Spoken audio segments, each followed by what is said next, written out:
That's how Ipswich were warming up, although at the moment it's lined up as a back four. Leif Davis is wrestling with Saka, and the throw-in goes Ipswich's way. If it is a four, Twanzebe right back, Leif Davis at left back, Dara O'Shea and Jacob Greaves the two centre-backs, Sam Morsey and Jens Kajusta in central midfield, Ben Johnson, Julio Enciso on loan from Brighton, and Jack Clark in behind centre-forward. George Hurst, son of David, former Sheffield Wednesday and Southampton striker, with Liam Delap still feeling the after effects of a rib injury. He started on the bench at Chelsea last weekend. He's on the bench again for Ipswich today. Arsenal have the ball inside their own half. Saliba in the right back position again, just prods one to White. White plays it to Raya. Raya's pretty much all in black, the Arsenal keeper, away to our right. Ødegaard gets onto the ball, sweeps it to the left. Zinchenko takes a loose touch. Ben Johnson tries to make the challenge. Zinchenko just about holds on. Back to Kivior. Into midfield it comes. Ødegaard's got space to work with the ball here and just calmly rolls a pass across to Saliba. Matt Upson. Yeah, Arsenal haven't been rattled at all in possession here. The start has been very smooth. They're playing out through the lines across the back.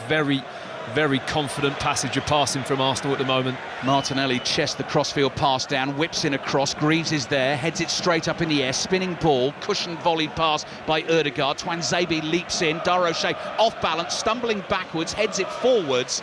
And Kajusta just flicks it away with his right foot, and Ben White takes a touch, which takes him wide, just about keeps it in play.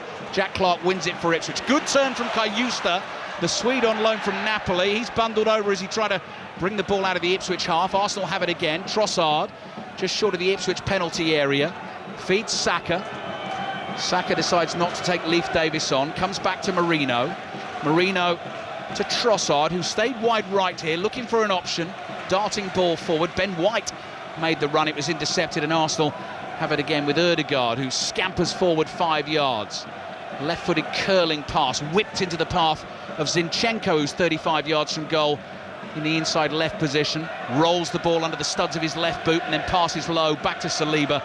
And Ipswich hold their defensive shape, 0-0. Well, that's where if Marino and Havertz are in the box, I think with his left foot there, Zinchenko, it's a lovely angle.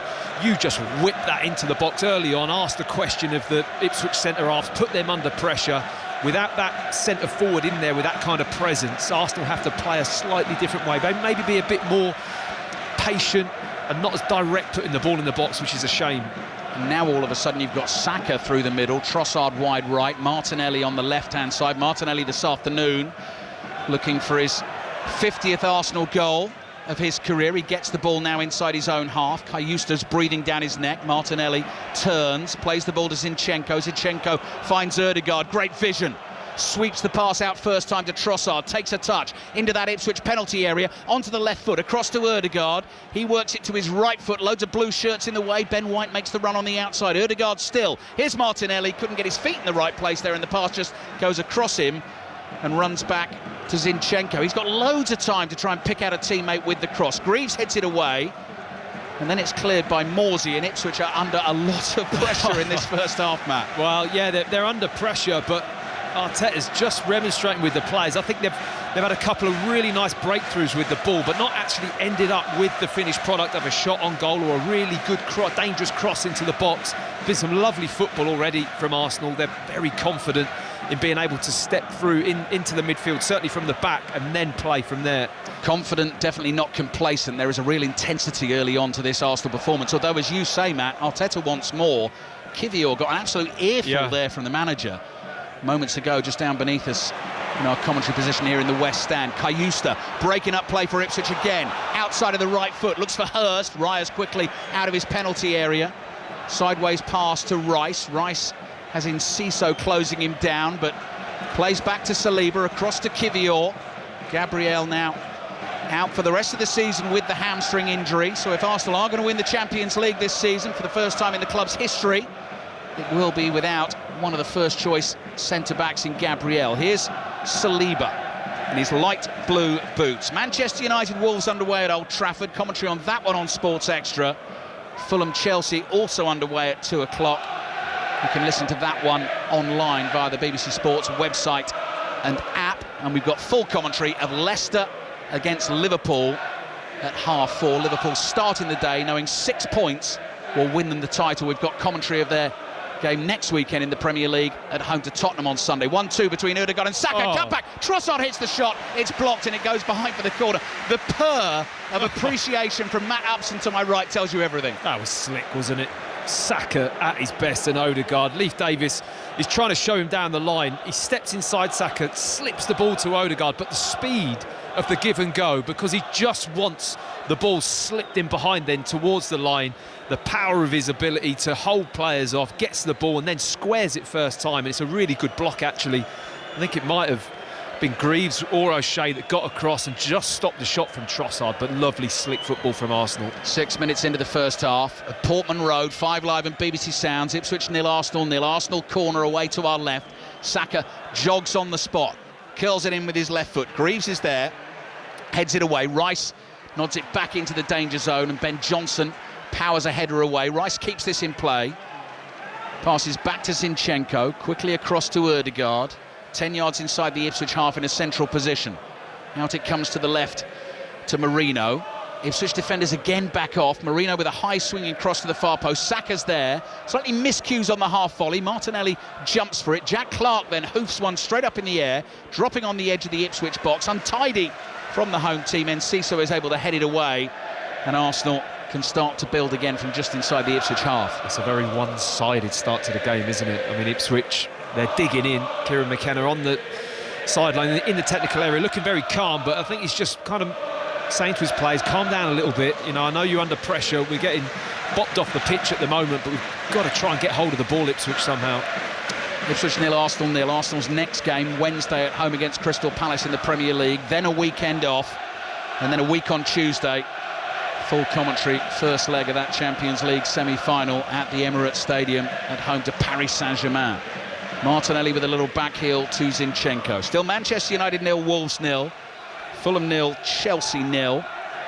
Here's Kivior, lofted ball. Trossard is interested. O'Shea backpedals, heads it away. Marino might have been caught there by Morsey. He goes down. Here's Ben Johnson for Ipswich. Plays it back to Twanzebe, and Twanzebe goes all the way back to his goalkeeper, Alex Palmer. Let's check in at Old Trafford early on then. Charlie Slater. 6 minutes gone, United 0, Wolves 0. Late change for Wolves as Jose Sarr was injured in the warm-up, so Dan Bentley plays in the Premier League for the first time in almost a year. There was also a protest in front of the director's box before the game, with fans protesting that season ticket holders are being moved. Goalless. Our producer Rob Noffman's just shown me the early stats from this game on the BBC Sport website. 95% possession. Left-hand side of the Arsenal box, drives a shot in hard. That's caught Ben White. It's poleaxed him. He's down, holding his midriff, and I think we are going to get a stoppage in play. So Ipswich 0, Arsenal 0. That'll give us time to get to Craven Cottage. Fulham-Chelsea being watched by Sahel Sahi. Well, we played 9 minutes. It's still Fulham 0, Chelsea 0. Fulham have started the Brighton much quicker in possession, much quicker around the penalty area. They had the ball in the back of the net, but it was disallowed for offside. Ryan Sessegnon was a Fulham player who was guilty of that. Fulham 0, Chelsea 0. Ben White is back on his feet, gets a slap on the back from William Saliba. Injury interrupted season for White. And the game is going to restart with, I'm looking for a match ball, I can see it down there on the touchline. It will restart with an Arsenal throw. Just talking about Arsenal being ruthless against teams in the relegation zone. So here's one for you, Matt, from the stats pack ahead of the game. Arsenal's last 10 games against teams in the relegation zone in the Premier League, they've won them all by an aggregate score of 30 goals to 2. Yeah, it doesn't bode well for Ipswich. It doesn't. I mean, you'd say it's expected, but you've still got to produce the goods at the top level, and this has been an impressive start from Arsenal. They haven't got a reward for it yet, but you just mentioned the percentage of possession is pretty impressive away from home, even against Ipswich, who have obviously fighting for their lives in a stadium that is, you know, really well supported. The crowd get behind them. But it's been such a confident start. Ipswich's keeper, all in bright yellow, off his line quickly there to clear into the Cobbold stand, which is one of the stands that runs alongside the touchline here, the one opposite us. Arsenal restart the game quickly. Now they're playing football right underneath our noses. Zinchenko back to Kivior. Kivior uses Raya. Raya's outside his penalty area. George Hurst, who is Ipswich's centre forward, just stands 10 yards away from him. Raya is able to easily find Kivior, cross to Zinchenko. Zinchenko in for Lewis Skelly at left back this afternoon, but Lewis Skelly, Partey and Timber all named amongst the Arsenal substitutes. Saliba across to White, looking very easy, very smooth, very slick for Arsenal. Saka drifts into space. Ipswich defenders backing off. Saka slides a ball through. Marino, Twanzebe behind him. Twanzebe thought he'd made the tackle. Trossard's taking it off him. Dink pass into the area. Martinelli's interested, swung a left-footed it. Last touch, I think, came off the Arsenal man. It is given as a goal kick by the referee, Chris Kavanagh. Yeah, lovely creative play there from Trossard, just to reverse the pass. Didn't look like there was any space to slip the ball through. It was a bit of a messy build-up, but manages to get it through there. I was just looking at the midfield, Ali, when, you know, we had a little chat about Kiyusta before the game. His head is spinning off his shoulders at the moment. I don't think he knows where Odegaard's popping up. You've got Marino running forwards, Rice is deep. The two midfield players for Ipswich, Morsey and Kiyusta, have got their work cut out this afternoon. This is not an easy game for them. Well, Real Madrid struggled with Arsenal over two legs, so Ipswich Town are certainly going to have their work cut out, as you say. They've got the ball now. Leif Davis fizzes a low ball into Enciso. He wears strapping, white strapping around both wrists, the Paraguayan. Gives it to Twanzebe. Enciso's close to him again, inside the Arsenal half. Dancing feet, gets away from two Arsenal challenges, knocks it into the path of George Hurst. It's read by Saliba, who intercepts. Then Arsenal have lost it. Kayusta comes charging towards it. Declan Rice is there first for Arsenal. Martinelli has slipped. Might have been tugged back there by Ben Johnson. Free kick is given. Ipswich fans don't like it. I wasn't sure about that as a foul either, actually. I thought Martinelli appealed for it as he slipped onto the ball. Ended up on the floor and the referee just bought it. Declan Rice, brilliant. Again, I mean, his instinct to snap up any loose balls. It was a bit of a loose pass forwards, but he's the first to react and win it. Kayusta was thundering towards that for Ipswich, and he saw Rice was going to get there first and quite wisely pulled out the tackle, because he would have got there late and he probably would have got booked if he'd gone for it. Yeah, that's the last thing he needs at the moment. You think he's going to need a yellow card at some point. It's a little bit early on to pick it up. Raya to Kivior, 12 minutes in at Portman Road. Commentary here on BBC Radio 5 Live, always available via the BBC Sounds app if you're on the move. Manchester United Wolves over on Sports Extra. Fulham Chelsea in full online for you this afternoon. Zinchenko, central midfield, poor pass forward. Davis intercepts, pokes it to Kayusta, chested down by Enciso, couldn't quite find Hurst. Good tackle by Enciso, robs Rice, and then holds Rice off, knocks him to the ground. Dummied as if to shoot, tried to slide a pass into Hurst. It didn't come off, and Arsenal quickly turned defence into attack. But Marino's turned back in his own half and plays back to Zinchenko. That was good football from Enciso, but look at this. Dangerous for Ipswich again, because Ødegaard, acres of space inside right channel, running at Ipswich defender. Saka on the outside, finds Ødegaard, couldn't control it. Trossard on the floor. Oh, he's wriggled a shot through. There didn't seem space, and there certainly didn't seem power in the strike. But he's caught out Alex Palmer. He's found the bottom corner, and Arsenal have a lead they deserve at Portman Road. It's Ipswich 0, Arsenal 1.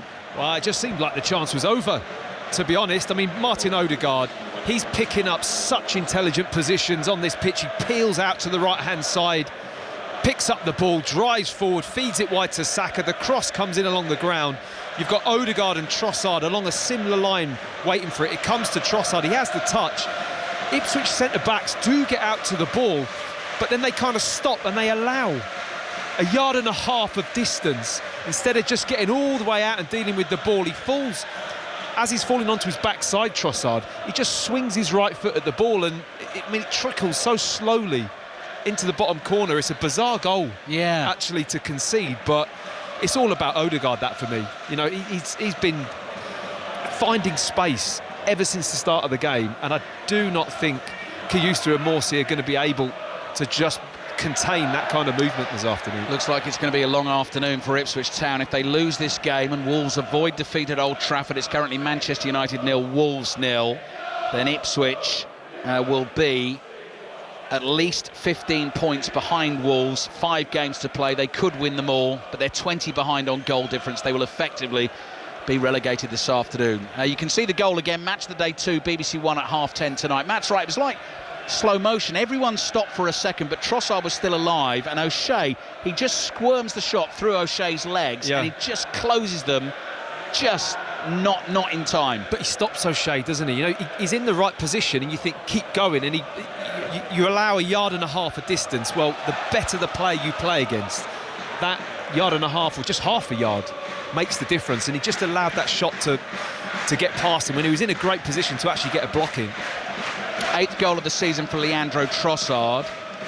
Coming into this game, it was only 3 in his last 30 appearances, but given the football coming up for Arsenal over the next couple of weeks, Champions League and Premier League, and sort of managing the schedule, he's going to be a really important player for Mikel Arteta. So Arsenal leading through the Trossard goal.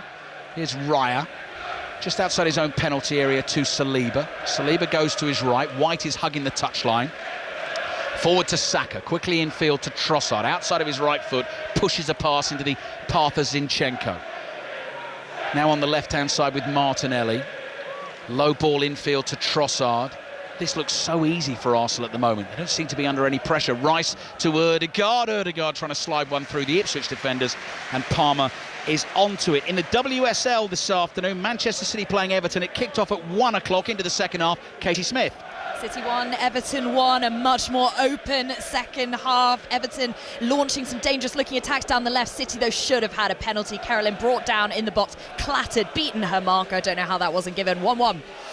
Leaders Chelsea play Crystal Palace on Wednesday. They lead the WSL by 3 points with a game in hand on Arsenal. Highlights of the WSL action follows Match of the Day 2 tonight on BBC One. So 10:30 for Match of the Day 2, and then straight off the back of that, it's the women's football show. Zinchenko's waiting to take a throw here for Arsenal. Gets it back from Ødegaard, although Ben Johnson nipped in. Had it for a second for Ipswich, then he's lost it. Ben White chases a ball inside the Ipswich half, runs to it, and then just passes it immediately to Saka. Back to White, into Ødegaard. Again, Ødegaard, time to control, look for a pass. Here's Trossard, one dummy, hits the shot, always rising off target, and it's a goal kick for Ipswich. Have Ipswich got to get a bit tighter here, man? Ipswich have got to do something. You just said it's too easy, and you're absolutely spot on. I mean, it's far too easy for Arsenal. The distances are all wrong. They're always a yard or two off the player. So, you know, you give this team, this Arsenal team, that kind of space, you're going to end up in bother. And they've not really laid a glove yet, have they? Not at all. Palmer, the goalkeeper, to Greaves. Left-hand side of the Ipswich penalty area, thumps it downfield. Hurst wants the physical battle with Saliba, leans into him. Saliba stands strong, sticks a toe on the ball, and it goes out for a throw into Ipswich on the left. So 18 minutes into the first half, Arsenal 1 up at Ipswich. Manchester United and Wolves goalless, as is Fulham Chelsea. And if Arsenal win this game, then Liverpool cannot win the title this afternoon. But we've got full commentary of Leicester-Liverpool with John Murray and Clinton Morrison at 4:30 on 5 Live this afternoon, followed by Chris Sutton and Robbie Savage taking your calls on 6:06. Saliba is pushed over. That'll be a free kick to Arsenal. I have an apology to make, actually, Matt. I listened to Ian Dennis and Chris Sutton together at Goodison Park yesterday, and commentator bought Summariser an Easter egg to say Happy Easter, and I say an Easter egg, wow. a cream egg, and I've not done the same. No, so standards slipping. I was expecting more. I know, I'm sorry. You know, you're right to set those high standards, but falling below them. Falling below Deno standards is a problem, isn't it? It's a big problem. Raya's clearance downfield, spinning ball. Greaves heads it towards Ipswich's dead ball line and just gets there in time to get a left foot on it. Hoists it into the stands. Is that Rob Nothman there with the backup chocolate biscuits, though? Well, I wouldn't even say backup, but it's good alternative. Yeah, they look delicious. They do, and I cannot wait for half time, which is about 25 minutes away. Ipswich 0, Arsenal 1. Leicester, of course, that's the other point to make. If Leicester don't beat Liverpool this afternoon, then Leicester will be relegated today. Here's Trossard on the dribble for Arsenal, looking for Saka. Still Trossard. Ipswich eventually smuggle it away. Goal at Craven Cottage, Sohail Sahi. And it's gone to Fulham. Fulham 1, Chelsea 0. They won the ball back in midfield. Bundled Caicedo off the ball. They broke down the left. It was Sessegnon. He picked out Iwobi, crept into the penalty area. Low left-footed shot, arrowed past Robert Sanchez. A fine finish. Fulham 1, Chelsea 0. Fulham win would take them 2 points above Bournemouth and up to 8th. Ipswich 0, Arsenal 1. Commentary of Fulham Chelsea continues online. Manchester United Wolves is on Sports Extra. Here's Zinchenko, chased by Morsey this time. Bit more pressure on Arsenal there. Have you seen many more one-sided first 20 minutes of a Premier League match this season? No. I think this is incredibly one-sided. I mean, Ipswich are... They're getting around the pitch in terms of, you can tell there's an intent there, but they're just a yard off every time. And Arsenal, we spoke about, is he going to rest players? At the moment, this game's just a lovely game for Arsenal. The players can tick through the motions, get on the ball, do a little bit. They're not really under pressure at all. Cayusta. Here's Jack Clark, barely mentioned his name in commentary. On the move for Ipswich, driving forward. Johnson in support on the right-hand side. Johnson's cross into the area, headed away by Kivior. Lobbed effort from Clark on the right foot volley. Balloons it over the bar, and behind it goes for a goal kick. And that there was a sort of ironic cheer from the Arsenal fans. There is applause from the Ipswich fans. These Ipswich fans, Matt, they recognise what they are up against. Yeah, no, I appreciate that, and I think that is the difficult thing for Ipswich. But the one element of making life difficult for a team, and when a team is in a good vein of form and is as confident as Arsenal, that is difficult, don't get me wrong, but this is just incredibly comfortable for Arsenal at the moment. I thought you were going to go for the modern European expression of in a good moment rather than in good form. Here's Saka across to Martinelli, edge of the Ipswich area on the outside, shot driven with the left foot, blocked by Twanzebe, and behind for the Arsenal corner. Well, that's the one thing Twanzebe has done really well for Ipswich this season. I think he sticks to task when he has a job as a defender. I think he's their best probably one-on-one defender at the club, and is up against Martinelli, who loves to drive with the ball, wants to get at the fullback. So it's a chance for Twanzebe to really showcase his skills this afternoon. Ipswich 0, Arsenal 1. Fulham leading Chelsea 1-0. Manchester United Wolves still goalless, and Manchester City 1, Everton 1 in the WSL.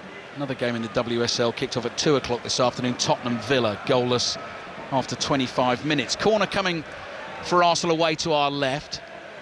Comes to the edge of the area from Rice to Zinchenko, back to Rice, first time ball, cross into the far post, and it's a flicked header out by Leif Davis.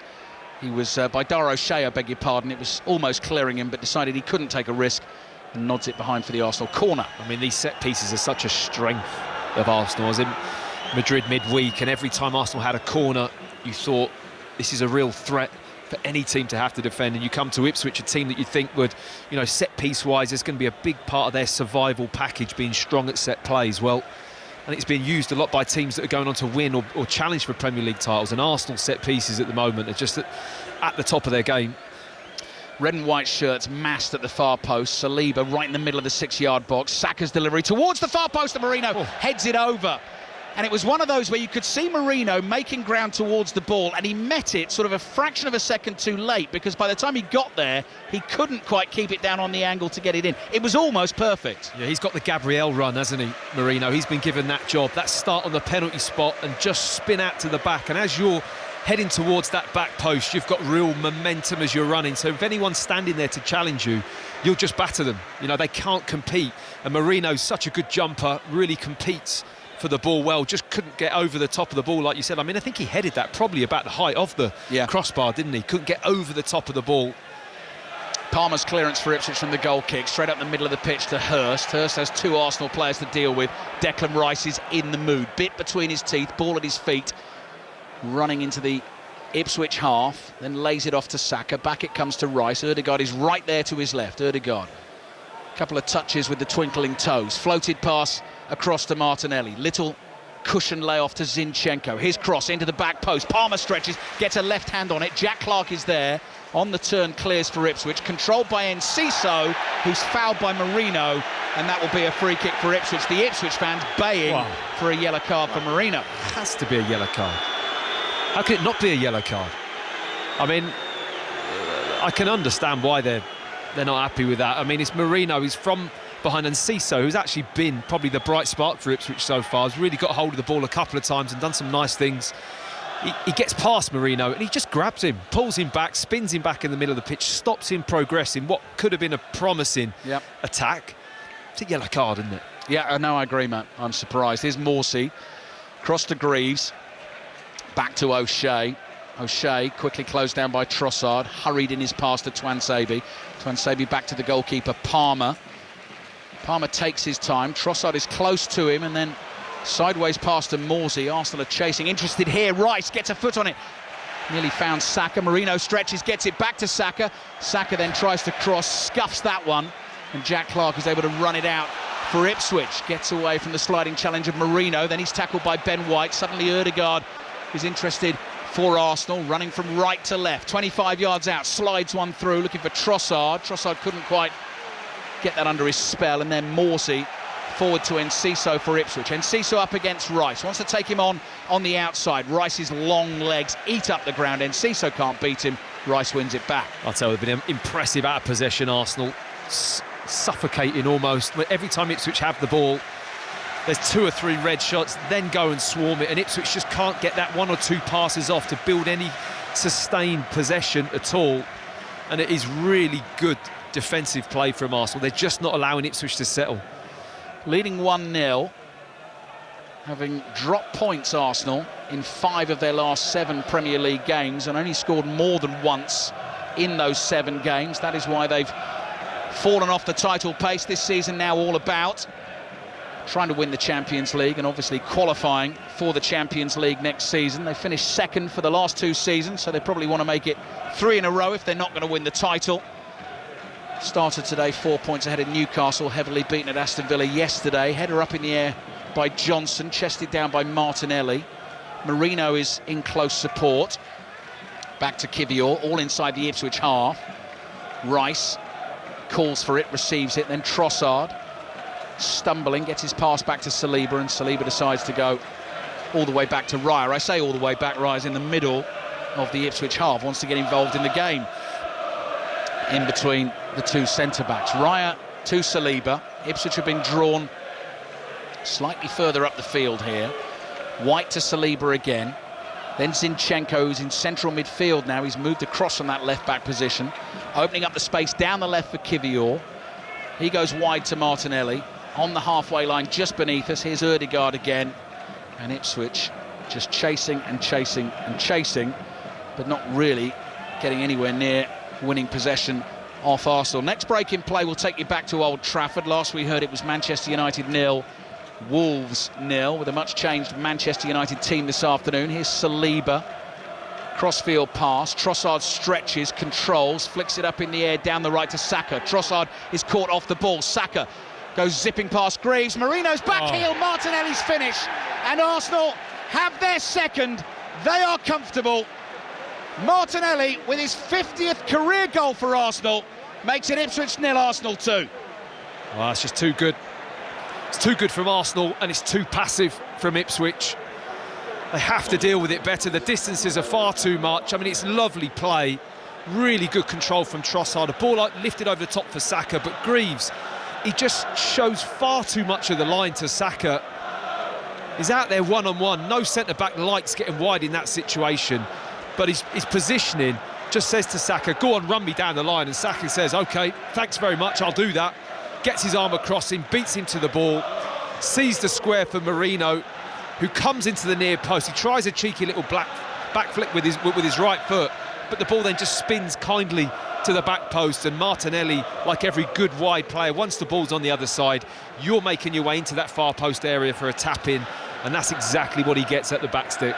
Liverpool aren't going to be winning the title this afternoon. Certainly doesn't look like it. Ipswich 0, Arsenal 2. Trossard's back on his feet. He was caught off the ball, but the referee played the advantage, and Arsenal have the second goal. Latest then from Old Trafford, Charlie Slater. 28 minutes on the clock. Manchester United 0, Wolves 0. This game in stark contrast to what we saw here on Thursday evening. Semedo with the only effort on goal for either side so far. That was 25 yards out, and it went 25 yards over. 0-0. Thank you, Charlie. Commentary continues on that game over on Sports Extra. Fulham leading Chelsea 1-0. Header is won here by Hurst. It falls to Enciso. Hurst continues his run. He's into the Arsenal area. He's followed by Marino down to the byline here, and then Hurst goes to ground. Ipswich appeal for the free kick. They don't get it. Arsenal have given the ball away. Jack Clarke on the dribble. Plenty of red and white shirts in front of him. Back it comes to Greaves. Ipswich work it back to O'Shea. 10 yards inside the Arsenal half. 15 minutes remaining in the first half, and things very much going according to plan for Mikel Arteta. Liverpool knowing 6 points gets them the title. If they get the win at Leicester this afternoon, then a win at home against Tottenham in the 4:30 Sunday kickoff next weekend will definitely clinch the title. Here's Jack Clarke, 25 yards from the Arsenal goal. Back to Tuanzebe, former Manchester United man. Ben Johnson with the cross. Kivior sticks a left foot on that to block it. Martinelli plays it back to Zinchenko. Zinchenko drives the ball down the left-hand touchline for Arsenal. It goes straight out for a throw-in to Ipswich. And safe to say that we have commentary on Liverpool-Tottenham next week on BBC Radio 5 Live at 4:30. Kicks off at the same time, actually, as Nottingham Forest against Manchester City in the FA Cup semi-final. One of the games will be on 5 Live. One of them will be on Sports Extra. Marino, clever little header down to Ødegaard. Greaves makes an important challenge for Ipswich. This is inside the Arsenal half. Ødegaard is down hurt. Arsenal fans definitely don't want to see that. And then Saka's caught late by Leif Davis. Saka leapt up in the air when he was caught. Looked like he had his sort of heel Achilles trodden on there, writhing around on the floor at the moment. The sun's just come out at Portman Road and he's shaking his right hand, just to tell you quite how much pain he's in, Matt Upson. Yeah, I mean, Ødegaard on the floor this side. Saka, whether it's a kick or a stamp or a rake of the studs on the Achilles, I mean, Ipswich have to do something. And Davis catches the heel of Saka as he's planted. He's passing the ball inside. It is pretty late, and it is a nasty one for Bukayo Saka, which is exactly what Arsenal don't want to see. I mean, he's still down, holding his right knee, and his reaction of waving of the hand, is never good. And I think it is more of a stamp onto the back of the Achilles, but he's nowhere near the ball, and it's horrible, actually. Yeah, nowhere near the ball is right, Matt. He just sticks his left leg on the back of Saka's right leg with force. I heard a big roar from the Arsenal fans there, which made me think, oh, it's a red card. Leif Davis is off. And that's probably what the big roar was about. I didn't actually see that happen at the time. I didn't see the red card come out. I was looking at the replay. There's a melee of players. I'm looking at Saka on the floor. Ødegaard, it was a lot going on. But you heard the roar, which sounded like a red card.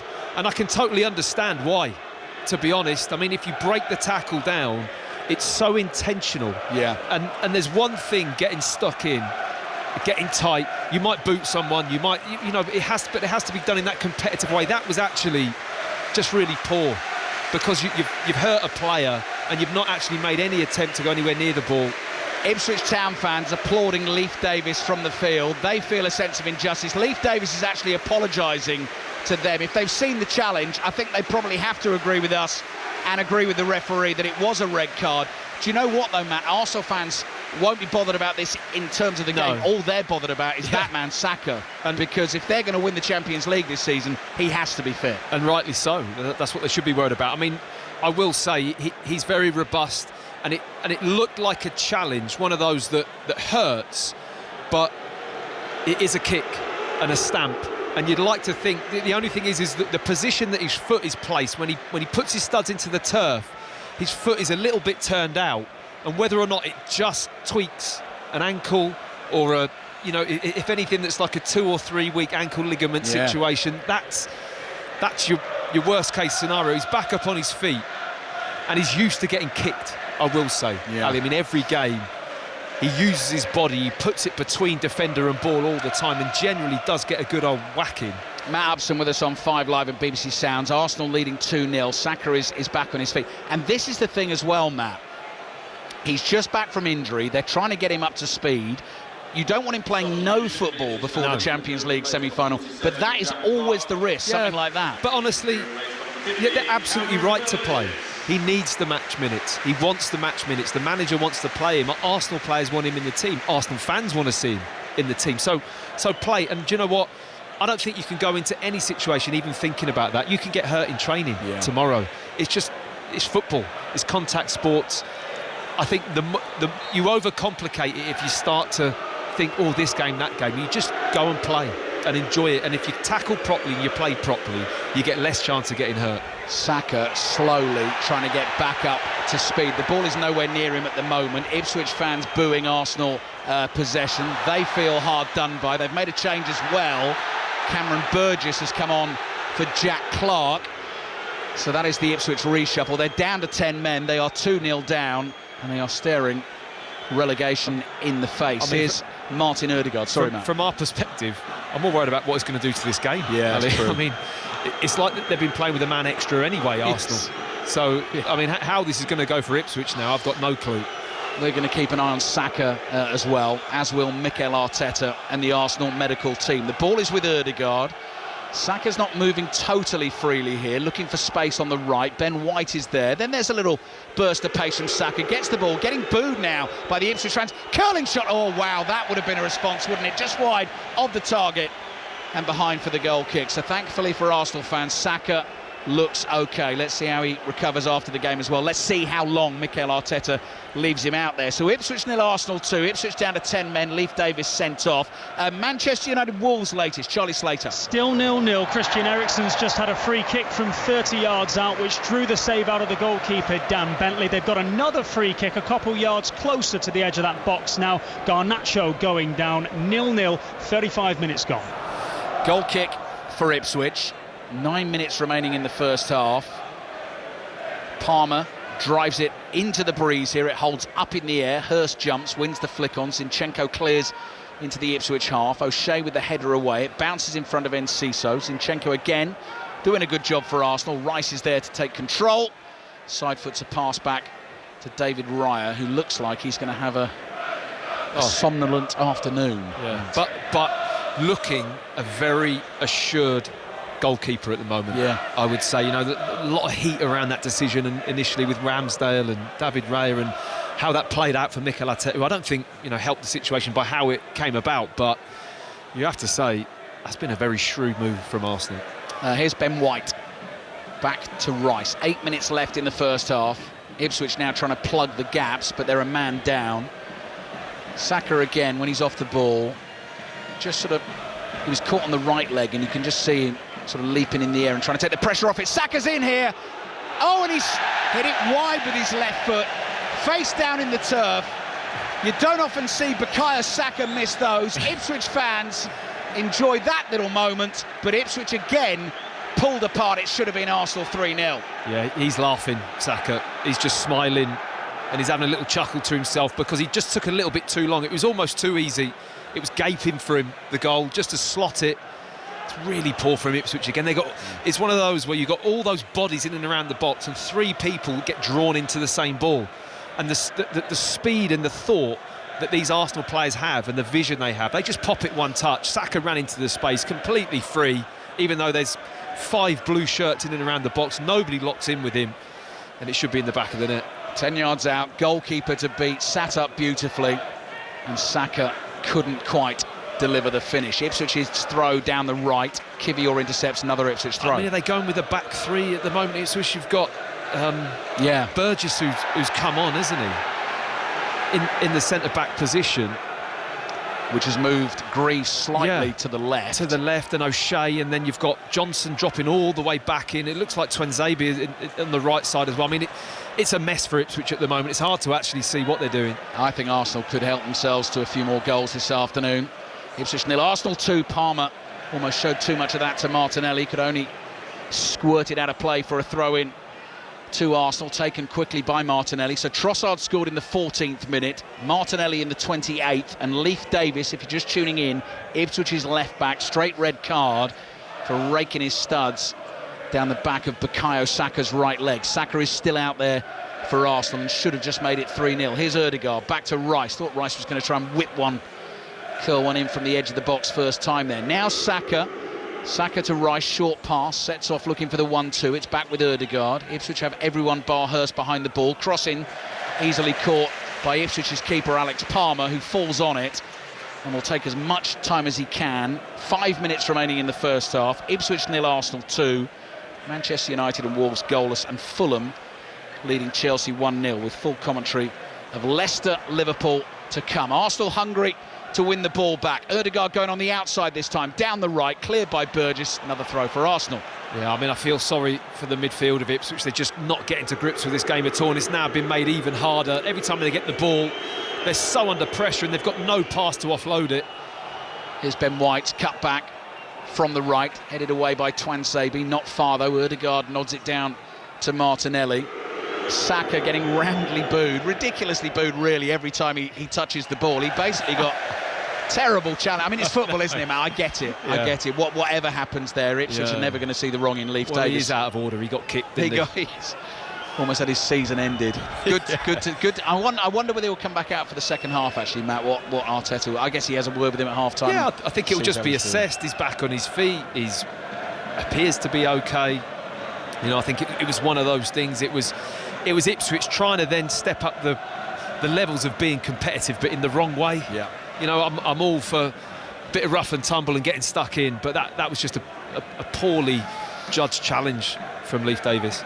Palmer's clearance for Ipswich, their keeper with his right foot. Saliba's header forward, then Zinchenko. Twanzebe nods it back into the Arsenal half. Rice cushions a little header down to Zinchenko, goes back to Kivior, and Ciso is chasing, waving teammates up with him. Some of those Ipswich players, I think, conserving a little bit of energy for challenges to come. So as they line up at the moment, you've got sort of Greaves wide left, Burgess, O'Shea, Twanzebe as sort of three centre-backs, and Ben Johnson. Yeah. I mean, it's all hands to the pump, isn't it? Yeah, and the trouble is, in doing that, you're leaving the midfield absolutely stranded, if I'm honest. And Ciso's trying to drop in and help out with Morsey and Kiyusta, but they're not going to be able to get to grips with what this fluid Arsenal team is offering. Saka on the ball, you heard the boos again. Ben White's going to hit one, closed down by Kiyusta. It falls to Ødegaard just inside the Ipswich area. Saka makes the run and crosses straight at Palmer, who gathers that at the near post. Ipswich 0, Arsenal 2.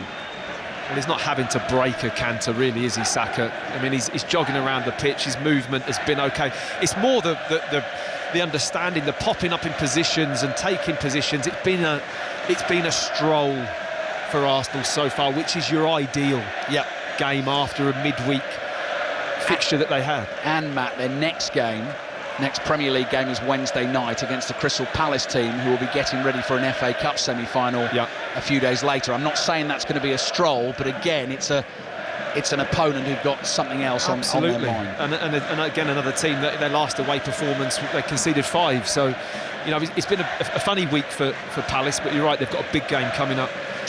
Yeah, we've got full commentary on Palace Villa next Saturday. First FA Cup semi-final kicks off at 5:15. Plenty more football tomorrow afternoon as well. We're going around the grounds in the EFL with Aaron Paul in the hot seat. Our coverage starts at 2:30. Both Burnley and Leeds could get promoted from the Championship tomorrow. Here's Rice, cross to Ødegaard. Ødegaard sees Trossard, one touch for Trossard. Cut back to Saka with his right foot, and he's wide of the target again. And the Ipswich fans give him plenty of stick again. It remains Ipswich 0, Arsenal 2. Well, they're creating chance after chance at will, really. This time Kiyusta takes a chance, trying to pressure the ball in midfield. Ødegaard goes past him. They get it wide, and from this Arsenal's right-hand side, they've just created so many opportunities from balls coming back in across to the penalty spot or along that 6-yard box line. And it's Saka again who finds the space with his right foot, just doesn't connect with the ball well enough. Just in terms of the red card and how it all came about, you heard that roar from the Arsenal fans. That was for the red card shown immediately by the referee, Chris Kavanagh. It was then checked and confirmed by VAR. They just wanted to be sure, basically. He got the call right. The challenge was deemed to be endangering the safety of an opponent. It was quite, you know, he took his time, didn't he, the referee, in delivering that. It wasn't an instant run over, you know, that was an obvious red card. A brandish. No, it wasn't brandished. It was just, I'll have a think about it, which is why it was hard to notice, but I think he's arrived at the right place. I agree, to be honest. Brandished is one of the words that has gone into the great glossary of football commentary, which is a feature on the Commentators View podcast. It's not the European term, is it? That one's not European. In a good moment, I think, is the European one. I'm not sure whether that's gone in the glossary. Anyway, that podcast is out every Friday afternoon. Latest episode is there for you on BBC Sounds. We had some correspondence this week. One listener who got particularly annoyed about drop zone rather than relegation zone. And I have to say I agree. Relegation zone I like. Drop zone I don't. George Hurst dragged back by Declan Rice, and the referee goes with the Ipswich fans this time and gives Ipswich the free kick. We are approaching added time at the end of the first half. Ipswich 0, Arsenal 2, but Ipswich are in the relegation zone at the moment. Drop zone or relegation zone. It ain't the zone you want to be in. And they're not getting out of it. And that cheer for a foul around the halfway line for Ipswich is probably the biggest cheer Ipswich fans have had of the half, which says everything. 2 more home games for them this season, Brentford and then West Ham on the last day of the season. Morsey's going to take the free kick, floats it over the top, Hurst with a little header, support from Burgess there, he's caught Marino as he tried to control that bouncing ball, and that will be a free kick for Arsenal. And in terms of those 3 teams at the bottom, Matt, cut way adrift, Ipswich have only had 1 home win this season. It came against Chelsea right at the end of December. When they won that game, I was looking back at this, I think they were a point behind Wolves and 2 points behind Everton. Since then, 1 win in their last 13 Premier League games. Like all of them down there, they've just not been able to put any run of wins and draws together at all. They had a rough start to the season, didn't they, with City, Liverpool, got beat by FC Wimbledon, first round of the League Cup, and then I think it was 4 draws on the bounce, and there was kind of green shoots of, OK, we're getting used to the Premier League and we're figuring it out, but they, like you say, they haven't managed to get anywhere near enough wins, and only 4 wins in the Premier League.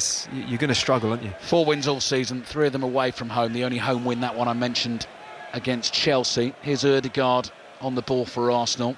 They're hungry for more goals. Already over the 100 mark for the season in all competitions. Started today on 99, so that's ticked over to 101. Here's Kivior across to Saliba. This is a training ground exercise at the moment. Saka getting booed as he receives the ball from White. White to Trossard. Red and white shirts just popping up in space all the time here. They have the man advantage. Leif Davis sent off for Ipswich. You know who on the ball again. Has had 2 great chances to score, Saka, not been able to do it. You know that reaction's not going to fluster him in the slightest. He's faced far worse than that. Here's Saliba to Zinchenko. Arsenal fans now responding with the Olays. Every pass they put together. Zinchenko, little touch inside the Ipswich area. Back to Marino. Marino to Kivior, and Ciso in with the challenge. Referee says that's okay, and Ciso picks himself up, tries to bring the ball away down the right. Marino wins it for Arsenal. Morsey goes chasing for Ipswich. Martinelli, little 1-2 with Marino. Marino couldn't control that. Back to Palmer, and Palmer swings a right leg at that and clears it away for Ipswich down the right-hand side. Kivior and Ciso wrestling for that ball, and then Hurst comes charging through the back of Kivior. And that will be a free kick for Arsenal. They lead Ipswich 2-0. Yeah, it's not the first time Hurst has barged someone to the floor in this game. And I think in Ciso, for me, he's been the best Ipswich player in the first half. I think he's had a little bit about him. He's got some energy. He's having a fight and a scrap for the ball. He's done some good things on the ball. Here's White on the right, crossing to the near post. Sliding block by O'Shea. Trossard was looking for a second goal of the afternoon. Ipswich 0, Arsenal 2. Half-time details on the way from Old Trafford and Craven Cottage. Commentary on all 3 games this afternoon on the BBC networks. Here's Ødegaard chesting a ball down. I thought he was going to hit that corner of the area. Goes for the dribble. Stopped in his tracks. Morsey prods it then to Cayusta. Cayusta just didn't see an option there other than to try and bring it out himself, and eventually wins the throw for Ipswich on the left. Yeah, there wasn't an option, was there? I think that's the difficult bit. You've then got to do a little bit of something on the ball. With 3 or 4 Arsenal shirts pressurising you, you're in the middle of midfield, you've got to turn out, go past someone, take someone on in order to then get your pass off, and it's never going to build momentum for Ipswich, but it's very good pressure from Arsenal in the same breath. Full commentary of Leicester-Liverpool to follow at 4:30 on 5 Live. If Leicester don't win the game, they will be relegated this afternoon, and I think the narrative from the Liverpool point of view is going to be 2 wins from the title. Win at Leicester this afternoon, then they can win their 20th top-flight title at home against Tottenham next weekend, which I think deep down, actually, Liverpool fans, particularly given the fact that the title they won under Jurgen Klopp in 2019-2020 was not in front of the supporters, will mean a great deal to them. So Leicester-Liverpool to follow. All the Premier League action rounded up in the Football Daily podcast, which will be there for you on the BBC Sounds app, our Premier League review edition, Sunday night, Monday morning. Saka's chasing a ball down the right, can't quite get there in time. The Ipswich fans roar their delight as the ball just dribbles behind for a goal kick to Ipswich. It's Ipswich 0, Arsenal 2. I mean, Ipswich's left-hand side has been so badly exploited in this first half, though, I will say. Every time Saka is either pulling wide, he's making a darting run in behind, he's showing to feet for the ball, he's playing 1-2s, and it's all done probably at about 75% of his capacity at the moment. He's been that much in control for Arsenal. Merciful release for Ipswich, down to 10 men. The half-time whistle blows. A lot of work for them to do in the second half. As things stand, with Manchester United and Wolves level, if Ipswich lose this game, they will effectively be relegated today because their goal difference is so inferior. It has been an absolute cruise for Arsenal. Matt Upson, the goals from Trossard and Martinelli, and no argument about the red card for Leif Davis. No, I think the referee's got that right. It was a dangerous challenge. OK, you know, it hasn't caused serious harm, but it was just horrible. A stamp on the back of the Achilles in that kind of position's not nice. But, I mean, I rarely say that a game is over at half-time, but this feels like it's over, unless there's going to be some swashbuckling performance from Ipswich in the second half. Yeah, I can't see it. But we promise to keep it entertaining, yes, don't we? No, absolutely. Well, you will always. Just with your presence. Half-time at Portman Road, Steve. This is only going one way. I think second half, basically, Steve, is whatever Arsenal want to do with it. Ipswich down to 10, Ipswich 0, Arsenal 2. We'll be back with you two in just a second. There's a couple of great England sporting captains of the 90s not enjoying themselves this afternoon. Not just Terry Butcher at Portman Road, Alex Stewart at Craven Cottage, Sahel Sahi. Yeah, very much, Steve. It's half-time here. Fulham 1, Chelsea 0, and Fulham, they deserve their lead. Alex Iwobi with the precise finish after Reece James. He lost possession in midfield by Sessegnon, who was harassing him. Sessegnon then picked out Iwobi, who drove in the opening goal. Fulham, they've been sharper, slicker and smarter than Chelsea, who are in disarray. And Steve, the more you watch Cole Palmer in this Chelsea side, the more you see a frustrated footballer. Arms in the air when attacks break down, and plenty of disagreement with his fellow players. Half-time here at Craven Cottage, it's Fulham 1, Chelsea 0. There were rumours that Rory McIlroy was going to be at Old Trafford this afternoon. Looks like he made the right decision, Charlie Slater. Yeah, that might have lifted the mood somewhat. You mentioned there's former England internationals who aren't enjoying their afternoon. There might be some former internationals here who aren't enjoying their afternoon as well, but that's just because the game has been so flat. There was always a chance that this could be a bit of a come down after Thursday night, so it proved. We didn't have a single shot until the 22nd minute when Semedo fired well over for Wolves from 25 yards. It probably took Man United the best part of half an hour to shake off Thursday's hangover. When they finally did, Eriksson had a free kick saved, and Maino almost scored a very similar goal to the one that he did on Thursday night, this one from even further out, instead curling it just wide. Man United ending the first half on top, but neither side able to find a breakthrough. 0-0. Matt Upson, I think for the benefit of Arsenal fans, I know no player is ever 100% fit, they always say, but if Bukayo Saka was 100% at the start of the game, how does he look now, having gone down for a while? Yeah, well, do you know what, Steve? It's been played probably at a bit of a stroll for him, so it's quite hard to tell. I mean, he's not hobbling and he's moving well enough, but he's only moving at the capacity that he needs to, and unfortunately for Ipswich, it isn't that intense at the moment because it's just been so comfortable for Arsenal. But there was a moment where, as he went down, you know when a player waves his hand in the air and bangs the turf a little bit, it looked like, oh, this could be bad, because his ankle was just at a slight angle when the stamp came in, and it's never nice to have that kind of rake down the Achilles and on the back of the ankle. But when your foot's planted in a vulnerable position, and I think that was the deciding factor for the referee, and when VAR looked at it, is that he was in a vulnerable position when that stamp and that force came down, that he could have done something a little bit worse, but he appears to be okay. You'll have heard just before we handed to you for commentary, Nader Manua and I were kind of discussing whether or not, as another option, a more traditional number 9 might be a good thing for Arsenal. You made sort of an audible gasp when Mikel Merino, who's showing again that he can do that job, flicked the ball on for the opening goal. Yeah, I mean, it was in a great position. It was in an instinctive number 9 position, making that run to the near post.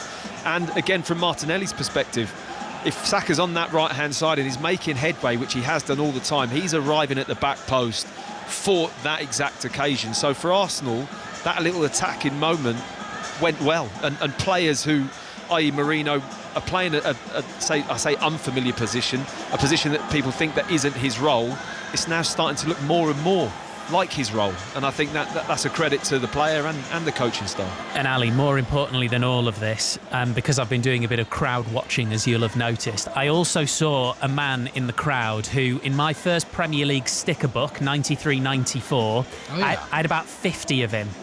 Can you guess who it was, given it's your part of the world? 93-94. So it's got to be an Ipswich player if you're throwing it to me. I wouldn't say it was that season's Liam Delap. Maybe that season's George Hurst. That season's George Hurst.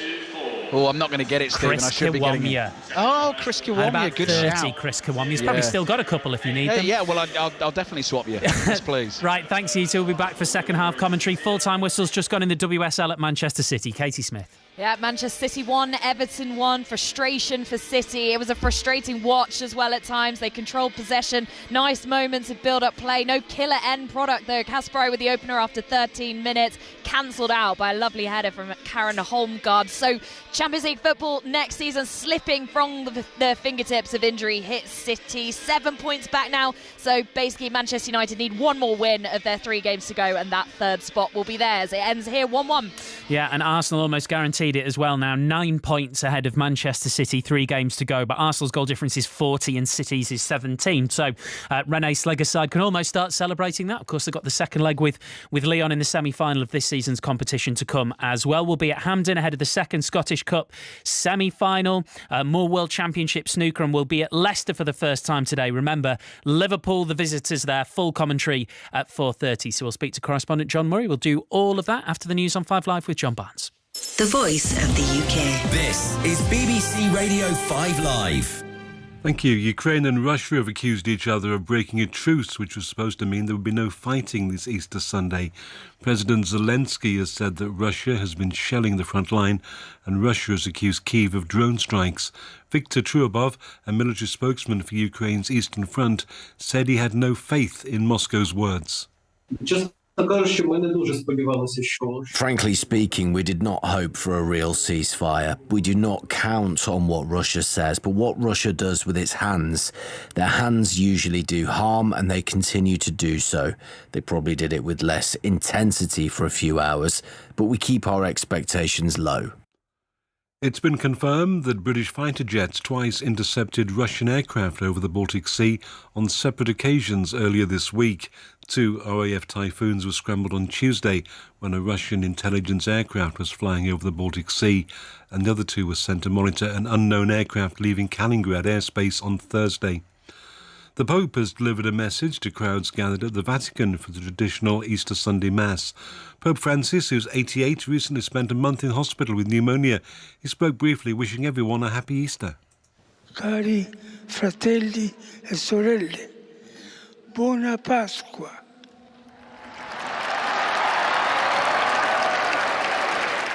Earlier, the Pope met the US Vice President J.D. Vance, who converted to the Catholic faith 6 years ago. The Pope has been critical of some of the Trump administration's policies. And the King and Queen were joined by Prince Andrew and other members of the royal family at the Easter service at Windsor Castle.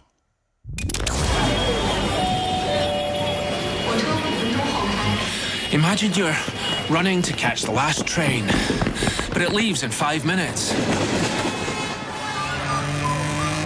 And you're lost, and you don't have a phone, and everyone only speaks Mandarin. Goodbye, comfort zone. Race Across the World is back. Starts Wednesday on BBC iPlayer. BBC Radio 5 Live. 5 Live Sports with Steve Crossman. Listen on BBC Sounds. Here on 5 Live, second half commentary from Portman Road on the way. Ipswich 0, Arsenal 2 at the break. Ipswich have had Leif Davis sent off for a really nasty looking challenge on Bukayo Saka. On 5 Sports Extra, you'll be able to hear the second half of Manchester United Wolves. It's goalless there.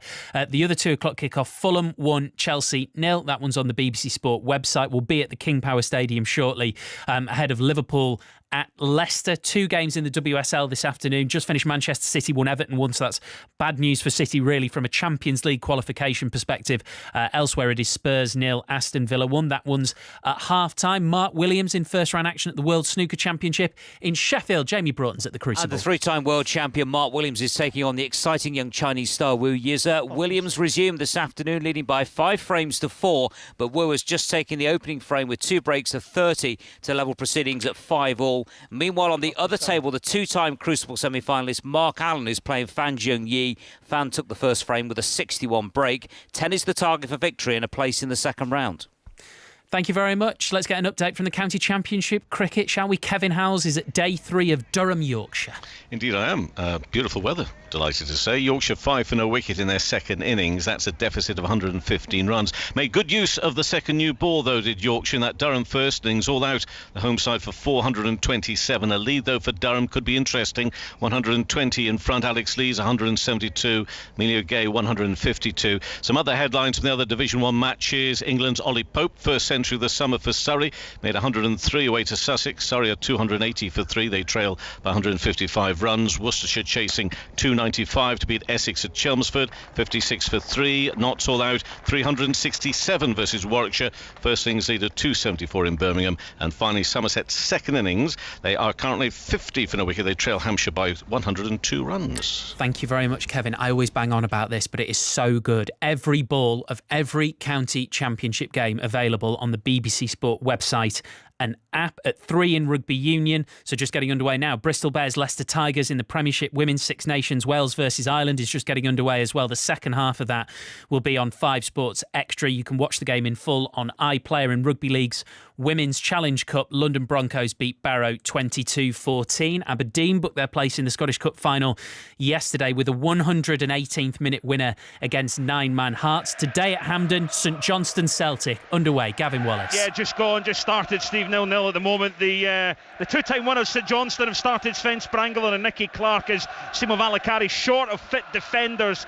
Clark up top with Sidibe. The 42-time winners Celtic, though, start the same team that destroyed Kilmarnock last week. So Scales, Taylor, Forrest and Ida all start. Brendan Rodgers looking to keep his 100% record at Hampden. He's played 14, won 14, but will very much remember a couple of weeks ago the dress rehearsal in Perth. The sun is shining, the sky is nice and blue. Let's see what we get this afternoon drama-wise at Hampden. Our 4:30 commentary from the Premier League this afternoon comes from the King Power Stadium. Leicester versus Liverpool. Correspondent John Murray there. Good afternoon, John. Hello, Steve, and happy Easter. Happy Easter to you, yeah. Ellen White, you missed out. Ellen White brought us coffee and Easter eggs earlier. Did she? And Ian Dennis brought an Easter egg. What have you got for Clinton Morrison, actually? Ian Dennis brought an Easter egg? He did yesterday. Did he? Yeah, he did. Oh, I feel inadequate. For the first time ever. Yeah, well. Leicester City have been a bit of that this season, haven't they? There we go. Might well be confirmed. That was the obvious link there. Yeah, they have. Coming here today, obviously, there was a possibility of two things happening. That it might well have been that Liverpool would be able to confirm the Premier League title, but I think with what's happening at Portman Road, listening to Ali and Matt at the end of that match, I think it sounds highly unlikely that Ipswich are going to turn that around. But the other thing that could happen today is that unless Leicester City win this match today against the team at the top of the Premier League, then Leicester City's relegation will be confirmed today.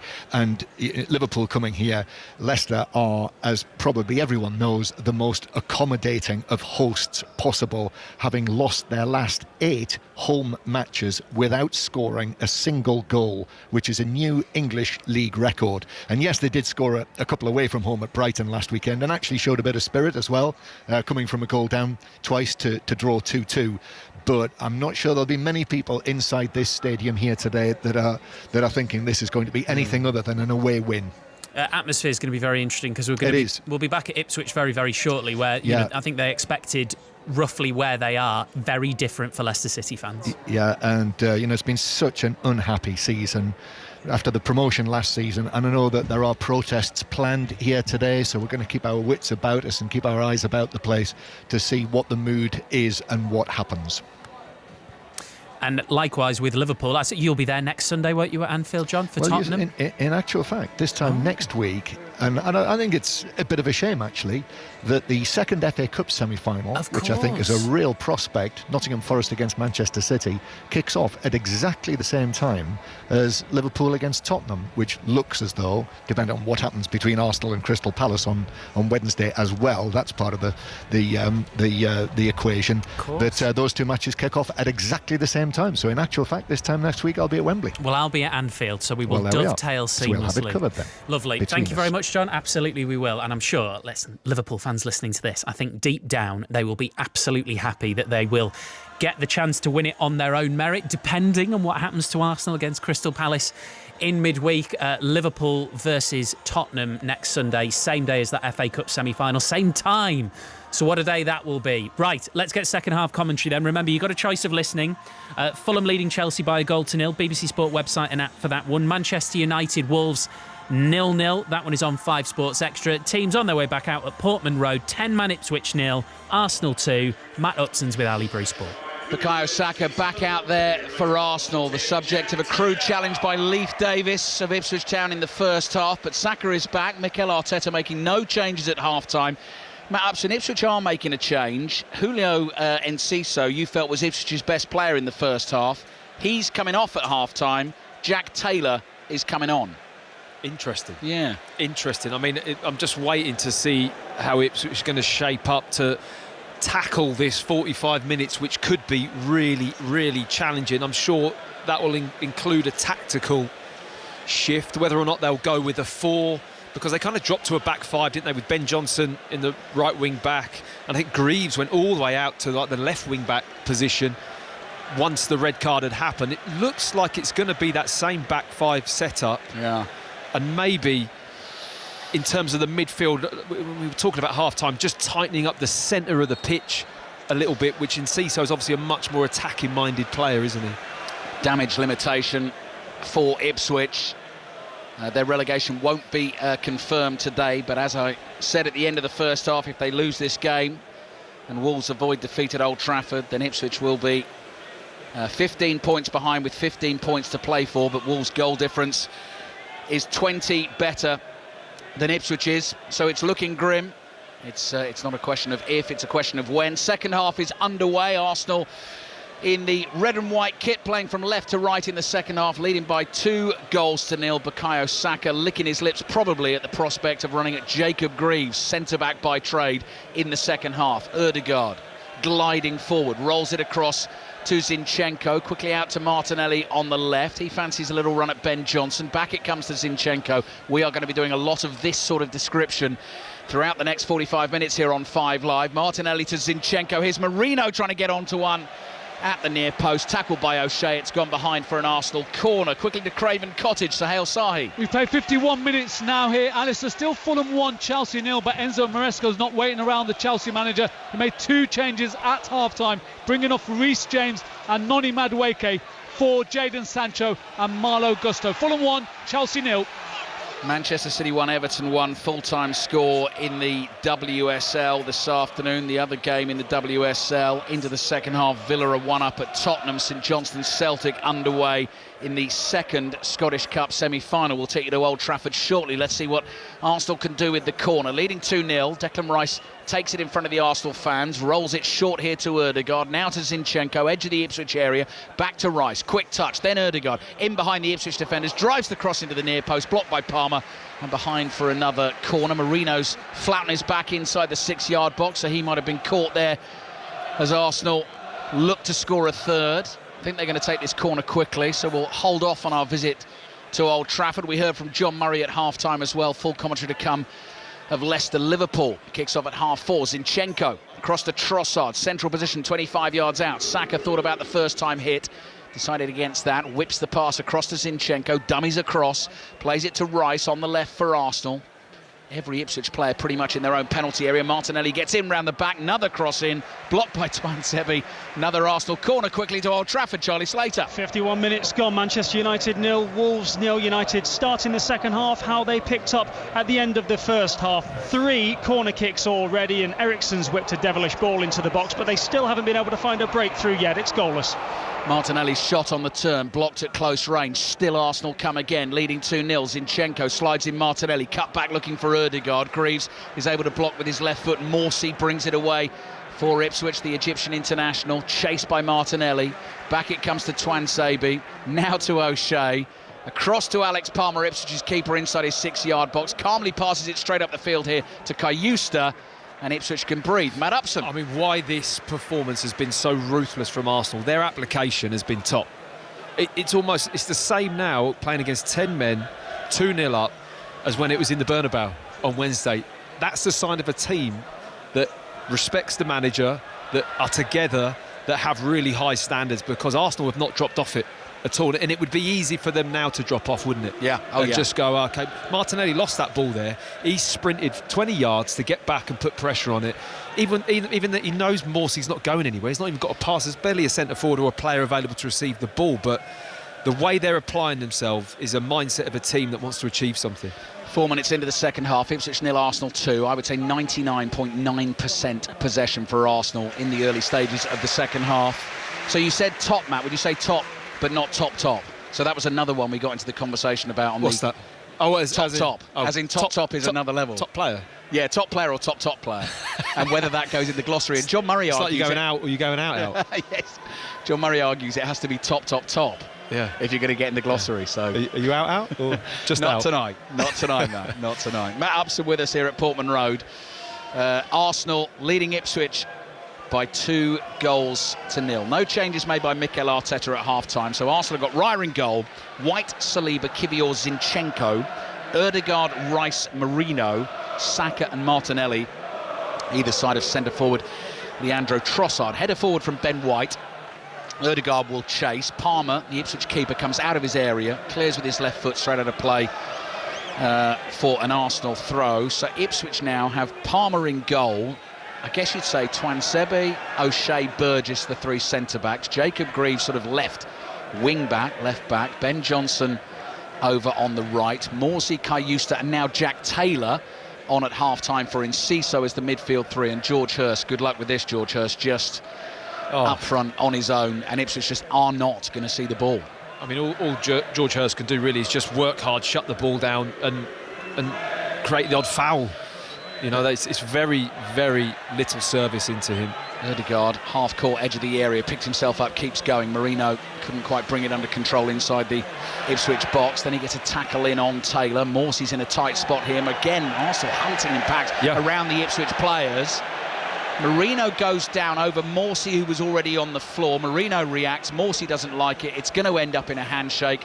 10-man Ipswich trailing Arsenal 2-0. I'm not sure if it is ending up in a handshake. Maybe not. I don't think Morsey fancies the handshake at the moment. He's you're right. Not happy with something. I mean, it is frustrating, and I can see where he's coming from. And there was a lot of contact. I mean, it was based around, as you mentioned, the reaction of Arsenal, that swarming reaction to suffocate. The moment Morsey's been getting the ball all game, bang, someone's on it. Whether they're bumping him, nudging him, kicking him, tackling him.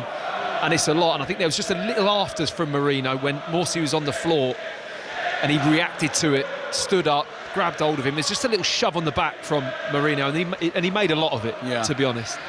There was a handshake. The referee made them shake hands. They didn't look each other in the eye, and there was absolutely no genuine sentiment in the handshake whatsoever. Shirt tug on Jack Taylor from Saliba. Taylor gets a cross into the box. Hurst is there, trying to lay it back to Kayusta. Now that would have been a story if Ipswich had managed to get back in the game. White's clearance down the right. Saka was trying to get away. Greaves volleys it out of play, and that will be a throw-in for Arsenal. Ipswich 0, Arsenal 2. Manchester United Wolves 0-0 over on Sports Extra. Fulham 1, Chelsea 0 at Craven Cottage. Commentary on the BBC Sport website and app. Leicester Liverpool at 4:30. Liverpool 6 points from the title, so win today. They can win it at Anfield next week, as we were discussing at half-time. Chris Sutton and Robbie Savage taking the calls on 6:06 after Leicester-Liverpool. Saka down the right, floated cross to the far post, headed away by Twansebe. Greaves chests it down, keeps it in play, hooks it up in the air, knocks it about 30 yards downfield. Hurst has got 4 defenders around him. Does really well for Ipswich there because he's won a foul. Saliba was sort of had both arms around him, and Hurst went down and wins the free kick. Well, it was a good defensive header from Twansebe as well. As that cross came in, Marino was lurking in the box. He'd had a couple of strides. He really attacked the ball well, and Twansebe gets across and wins the header. Otherwise, I think that would have been in the back of the net. But that's the kind of thing Hurst can do. Just get his body in, win fouls, try and relieve pressure on his team. I think that's the best option that Ipswich have at the moment. OK, we'll have a little guessing game, Matt, to keep us entertained. Go on then. First couple of Arsenal players coming off when the changes are made, please. I'm going Saka. Copy Saka. I'm just looking... You're asking the question, why Saka out here in the second half a little bit? I'm looking at Nwaneri. It's just Panta Nwaneri on the bench. actually, the camera has, and I think he's probably sitting there thinking, I'd like to get on the pitch and Saka, let's protect him, and also Declan Rice. Saka and Rice, okay. Just so many minutes. Who are you going for? Well, I mean, those are the obvious two. Let's not go exactly the same as you. I'll go Saka and Martinelli. Okay. To come off first two. All right. But as you were saying at half-time, you feel like Ødegaard could do with being out there for a bit more as well. Yeah, I think Ødegaard's enjoying himself. He's picking up the holes. He's had less match minutes this season. He's had a couple of, times out of the team and injury. But Rice just appears to be in every minute of every game. Rice finds Saka just inside the Ipswich area on the right. Back to Rice, thought about the shot. Couple of blue shirts in his way. Short pass to his right to White. All Arsenal.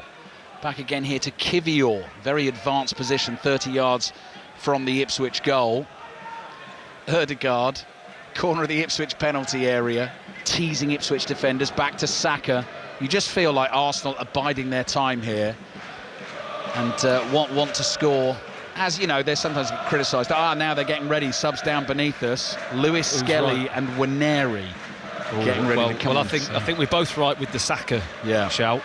But is that a midfield player for Lewis Skelly? Possibly. I could see him slipping into midfield or switching with Zinchenko into midfield. That's true, yeah. Ødegaard to Rice. Doesn't look like Martinelli. Producer Rob Nothman has said it won't be Raya. He's gone bold. Brave prediction. David Raya just standing here, 10 yards short of the halfway line, watching the game take place away to our right. Saka on the ball for Arsenal. 10 minutes gone second half. Ipswich 0, Arsenal 2. Ødegaard receives it forward to Trossard, trying to turn it around the corner to Saka. Ipswich get it away for now. Rice collects for Arsenal. Ipswich stand off him inside right channel, 35 yards out. Short pass to Ødegaard. White on the outside. Back to Ødegaard again. Corner of the Ipswich area. Cross comes in and Palmer is able to grab it. The Arsenal attackers making that run to try and just get a touch on it. Marino was close to that. So no changes as yet. Has to be Waneri for Saka. Has to be Waneri for Saka. And I'm not sure it's looking likely for Martinelli. Well, it could do. You could, put one of the players higher up. Lewis Skelly looks like he can play anywhere, if I'm honest. It's just popped up on the Premier League app.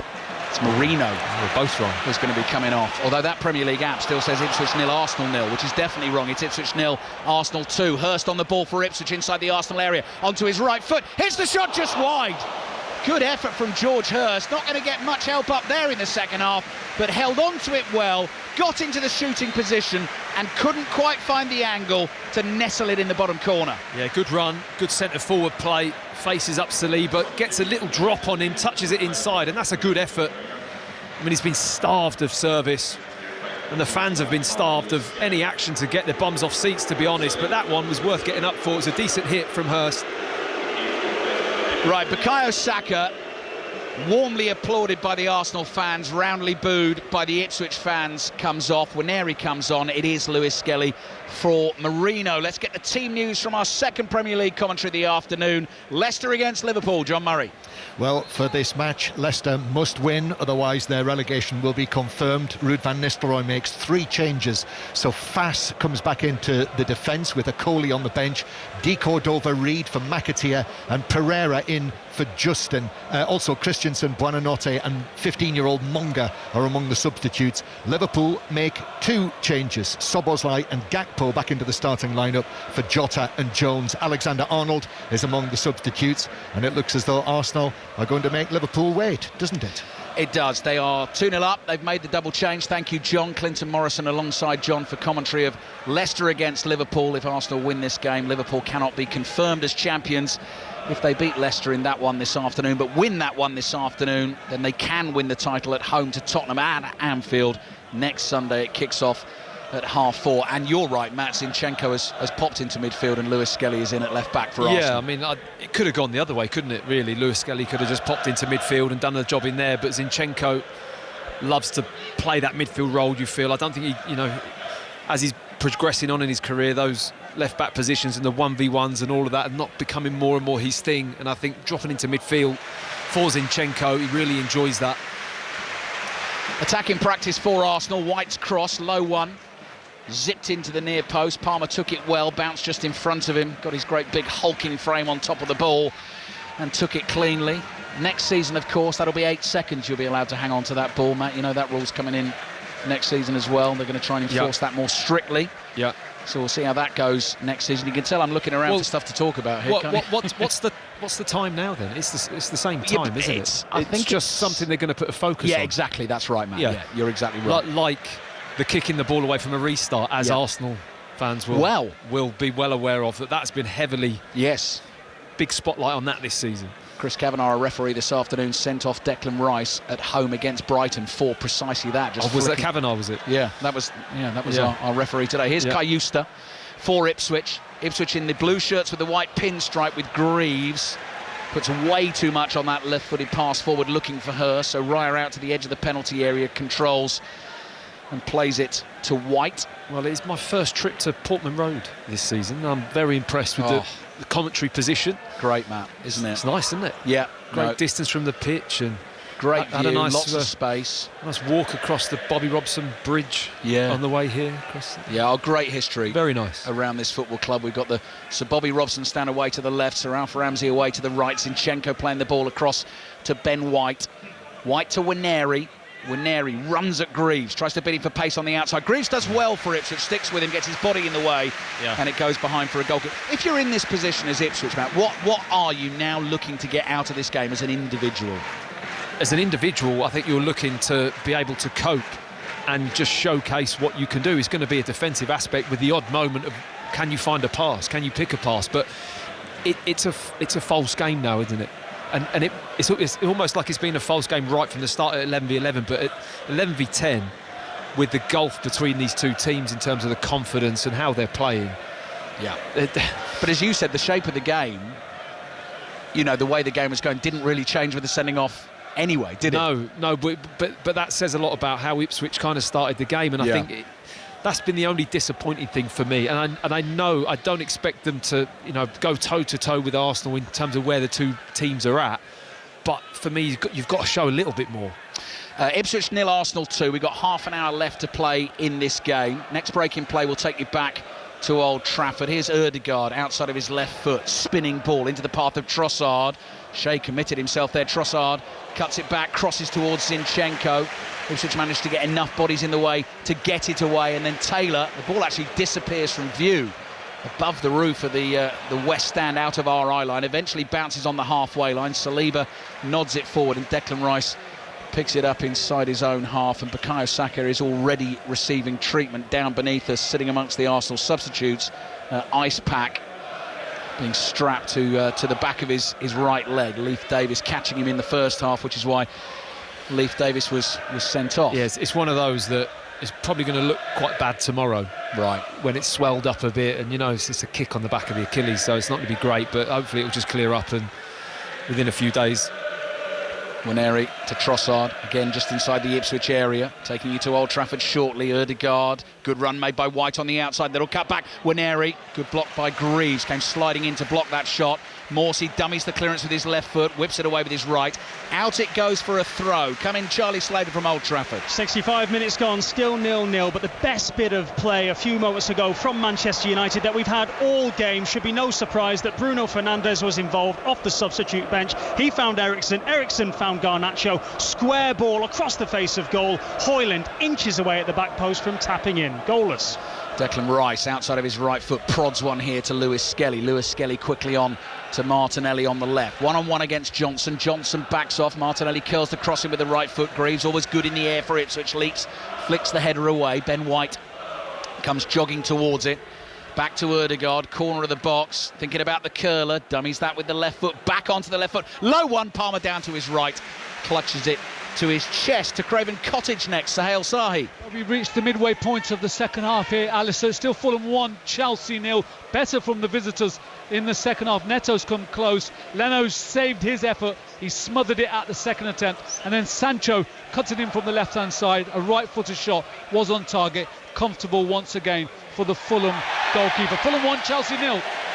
George Hurst fouled by Kivior. A little bit over-exuberant in the challenge. Right behind him, knocks him to the floor. Free kick for Ipswich. It's now Tottenham 1, Aston Villa 2 in the WSL. Villa had got themselves 2 goals up. Ebony Salmon scored. Jessica Naz has got one back for Tottenham. Tottenham 1, Villa 2. It finished Manchester City 1, Everton 1 in the WSL. And after we see what Ipswich do with their free kick just short of the halfway line, we'll take you to Hampden Park. St Johnstone against Celtic. Scottish Cup semi-final. Aberdeen beat 10-man Hearts yesterday in extra time. They await the winners. The final will be played Saturday the 24th of May. Palmer with the free kick, headed infield by O'Shea, chested down here. Jack Taylor has an effort on goal. It takes a deflection. It's into the arms of David Raya. Comes sprinting out to the edge of the area. Ipswich players get in his way.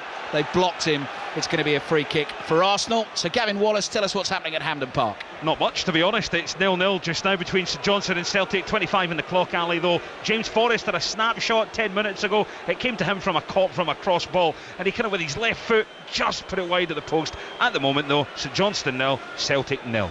Celtic who can win the title, Scottish Premiership title next week. A point is enough now. 12:30 kick-off at Tannadice. Dundee United against Celtic next week. Here's Waneri. Escapes the attentions of Greaves. 20 minutes gone second half, and so far Arsenal have not added to their goal tally since the break. Zinchenko wide to Martinelli, back to Zinchenko. Here's Rice, central position 40 yards out. Lewis Skelly involved again. Zinchenko across to Saliba. Saliba, bit of pace on that pass. Finds Trossard just outside the area on the right. Ødegaard is wide of him. Ødegaard runs in towards Greaves. White makes the overlapping run. Ødegaard doesn't use him, keeps going, then looks for the cutback, stumbles as he hits the pass, and Ipswich should be able to get it away with Kayusta, but all they can do every time is just knock it down the line. It goes out for a throw. Yeah, it's painful for the Ipswich players at the moment. I mean, Arsenal, they do work these wide areas really well. They've always got a player overlapping, and generally the offload and the timing of the offload from Ødegaard or Waneri or Trossard or Rice is absolutely spot on. They're very clever at working those little opportunities at that wide corner of the 18-yard box.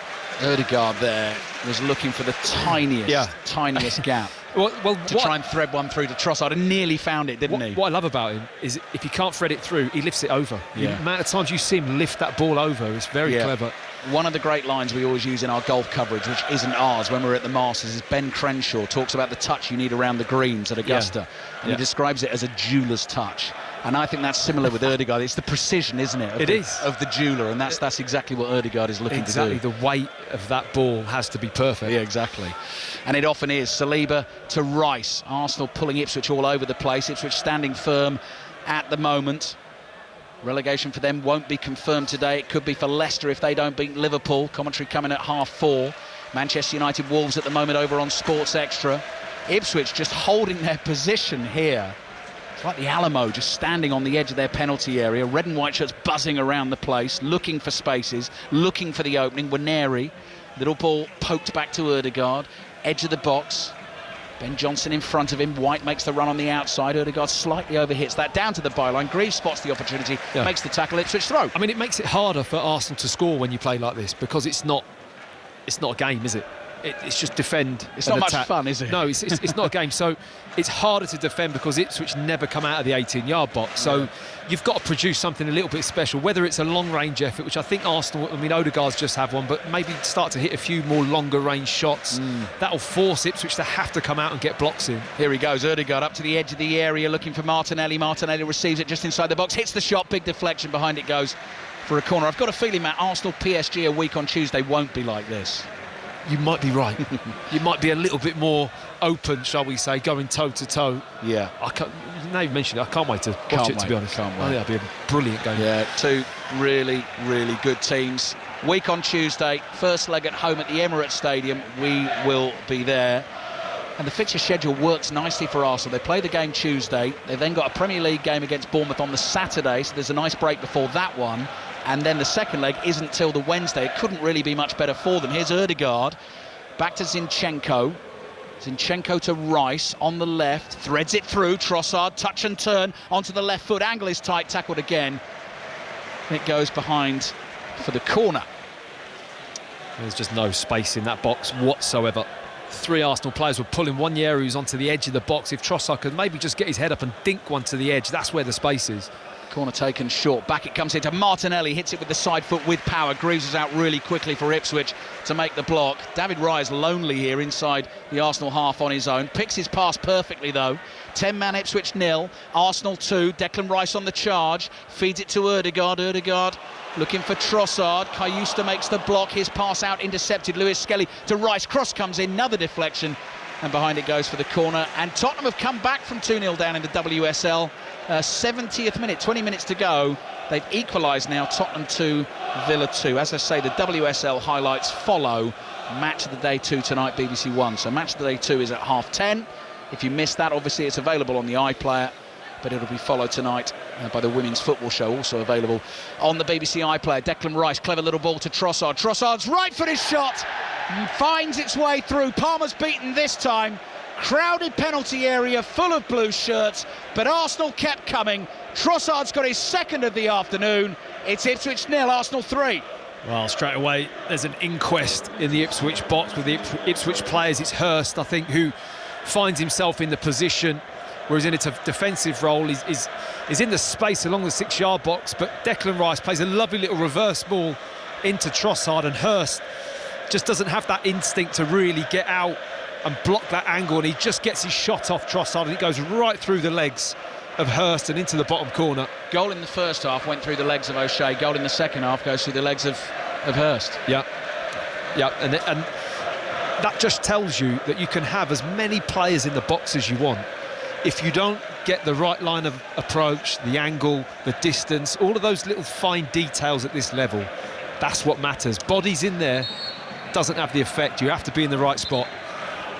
Kieran Tierney getting ready to come on for Arsenal to make a 100th Premier League appearance. Raheem Sterling also about to be thrown into action by Mikel Arteta, who gives him a high five. Ipswich 0, Arsenal 3. Trossard's got 2, Martinelli's got the other. Let's get back to Old Trafford. Charlie Slater watching Manchester United against Wolves. We're approaching the final 15 minutes of the game. Another really good chance for United. Garnacho cutting the ball back in the direction of Bruno Fernandes, but I think he, with his left foot, kicks it off his standing foot and it goes horribly wide. We still haven't been able to find a breakthrough. 0-0. 20 minutes to play here at Portman Road. This game was over a long time ago. I think your prediction of Martinelli, looking at the technical area of the Arsenal box of Martinelli to come off, is probably going to be bang on, looking at who could be coming on. 3-0 to Arsenal.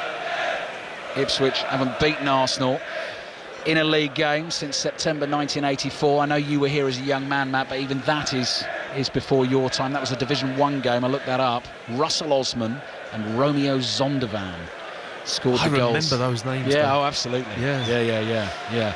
The ball through from Ipswich into the arms of David Raya. Arsenal leading 3-0. What's happening at Craven Cottage, Sahel Saeed? Still Fulham 1, Chelsea 0. It's a good game, this. Chelsea now attacking for an equaliser. Cole Palmer came close only moments ago into the penalty area, left-hand side, but he smashed his effort high and wide. He's not scored in his last 15 games in all competitions. It's still Fulham 1, Chelsea 0. Into the last 20 minutes here, Ipswich 0, Arsenal 3.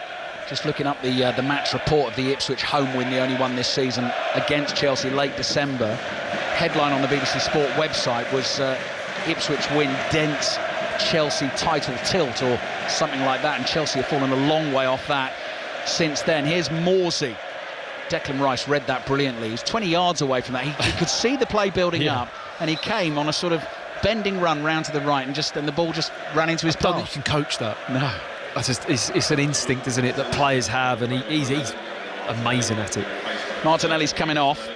Sterling's coming on. Declan Rice gets a rest. He'll be given a standing ovation by the Arsenal fans as well, which he thoroughly deserves. Kieran Tierney. And we're going to get into another situation, Matt. The PSV game I did earlier this season, the second leg. So Arsenal have won the first leg of that last 16 games, 7-1. They got 5 left-backs on the field at one point. So now we can't have Calafiori today, but we have got Tierney, we have got Zinchenko, we have got Lewis Skelly. So we've got 3 out there. Kivior's played out there. Kivior can play left-back. That's a good point. There's another one. Yeah, exactly. So they're doing their best to do it again. Sterling's going out wide left. Throw in for Arsenal on the right. Leicester against Liverpool to come. If Leicester don't win the game, they will be relegated, so they will join Southampton in the Championship next season.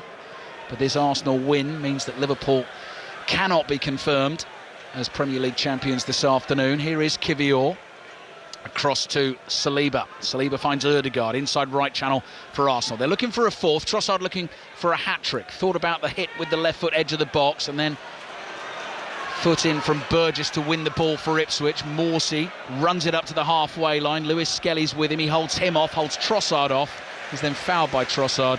Free kick for Ipswich. Back to Old Trafford, Charlie Slater. Where Wolves have taken the lead, and in some style, off the substitutes bench, Pablo Sarabia 23 yards out with a free kick just to the right of centre. He's left Andre Onana with no chance, bending it right into the top corner where the Spiders live. It's Manchester United 0, Wolverhampton Wanderers 1. Where the Spiders live and the Owl sleeps. Very good, Charlie Slater. He's been listening to his Commentator's View podcast, another one that is featured in the great glossary of football commentary. Ipswich free kick coming. We're going to take you to Hampden Park in a second as well. Ipswich 0, Arsenal 3. Palmer's free kick is hit high into the air. Zinchenko heads it away. Twanzebe nods it forward. Miscued back heel from Burgess. Lewis Skelly gets onto the ball. Gavin Wallace watching the Scottish Cup semi-final. Yeah, there's been a breakthrough. It's for Celtic. St Johnstone 0, Celtic 1. Captain Fantastic, Mr Dependable, Callum McGregor, edge of the box. Hatate with a lovely layoff, and the captain just swung onto it with his inside of his left foot. Bottom corner, Fisher no chance. St Johnstone 0, Celtic 1. Winners will face Aberdeen in the final. Here's Twanzebe. Back to O'Shea. O'Shea forward to Morsey. 15 minutes to play here at Portman Road. Ben Johnson wide on the right. Back to O'Shea again. Some blessed possession for Ipswich. And O'Shea, little back heel to himself. Deceives Trossard. Forward to Hurst. Awkward one, but brings it down well. Turns away from Kivior. Jack Taylor starts to make a run through the middle. Hurst going on the outside against Kivior. Still going. Gets the cross in beyond everyone. Although Greaves has come thundering up from left back to keep the ball in play for Ipswich. Rolls it back to Burgess. This place will go nuts, actually, Matt, if Ipswich score. It will. I mean, Hurst has done quite well in the second half. He's had a couple of runs, hasn't he? He's just had to manufacture himself and use his physicality and pace and just be really direct. But you're right. I mean, the crowd are just waiting for something, aren't they?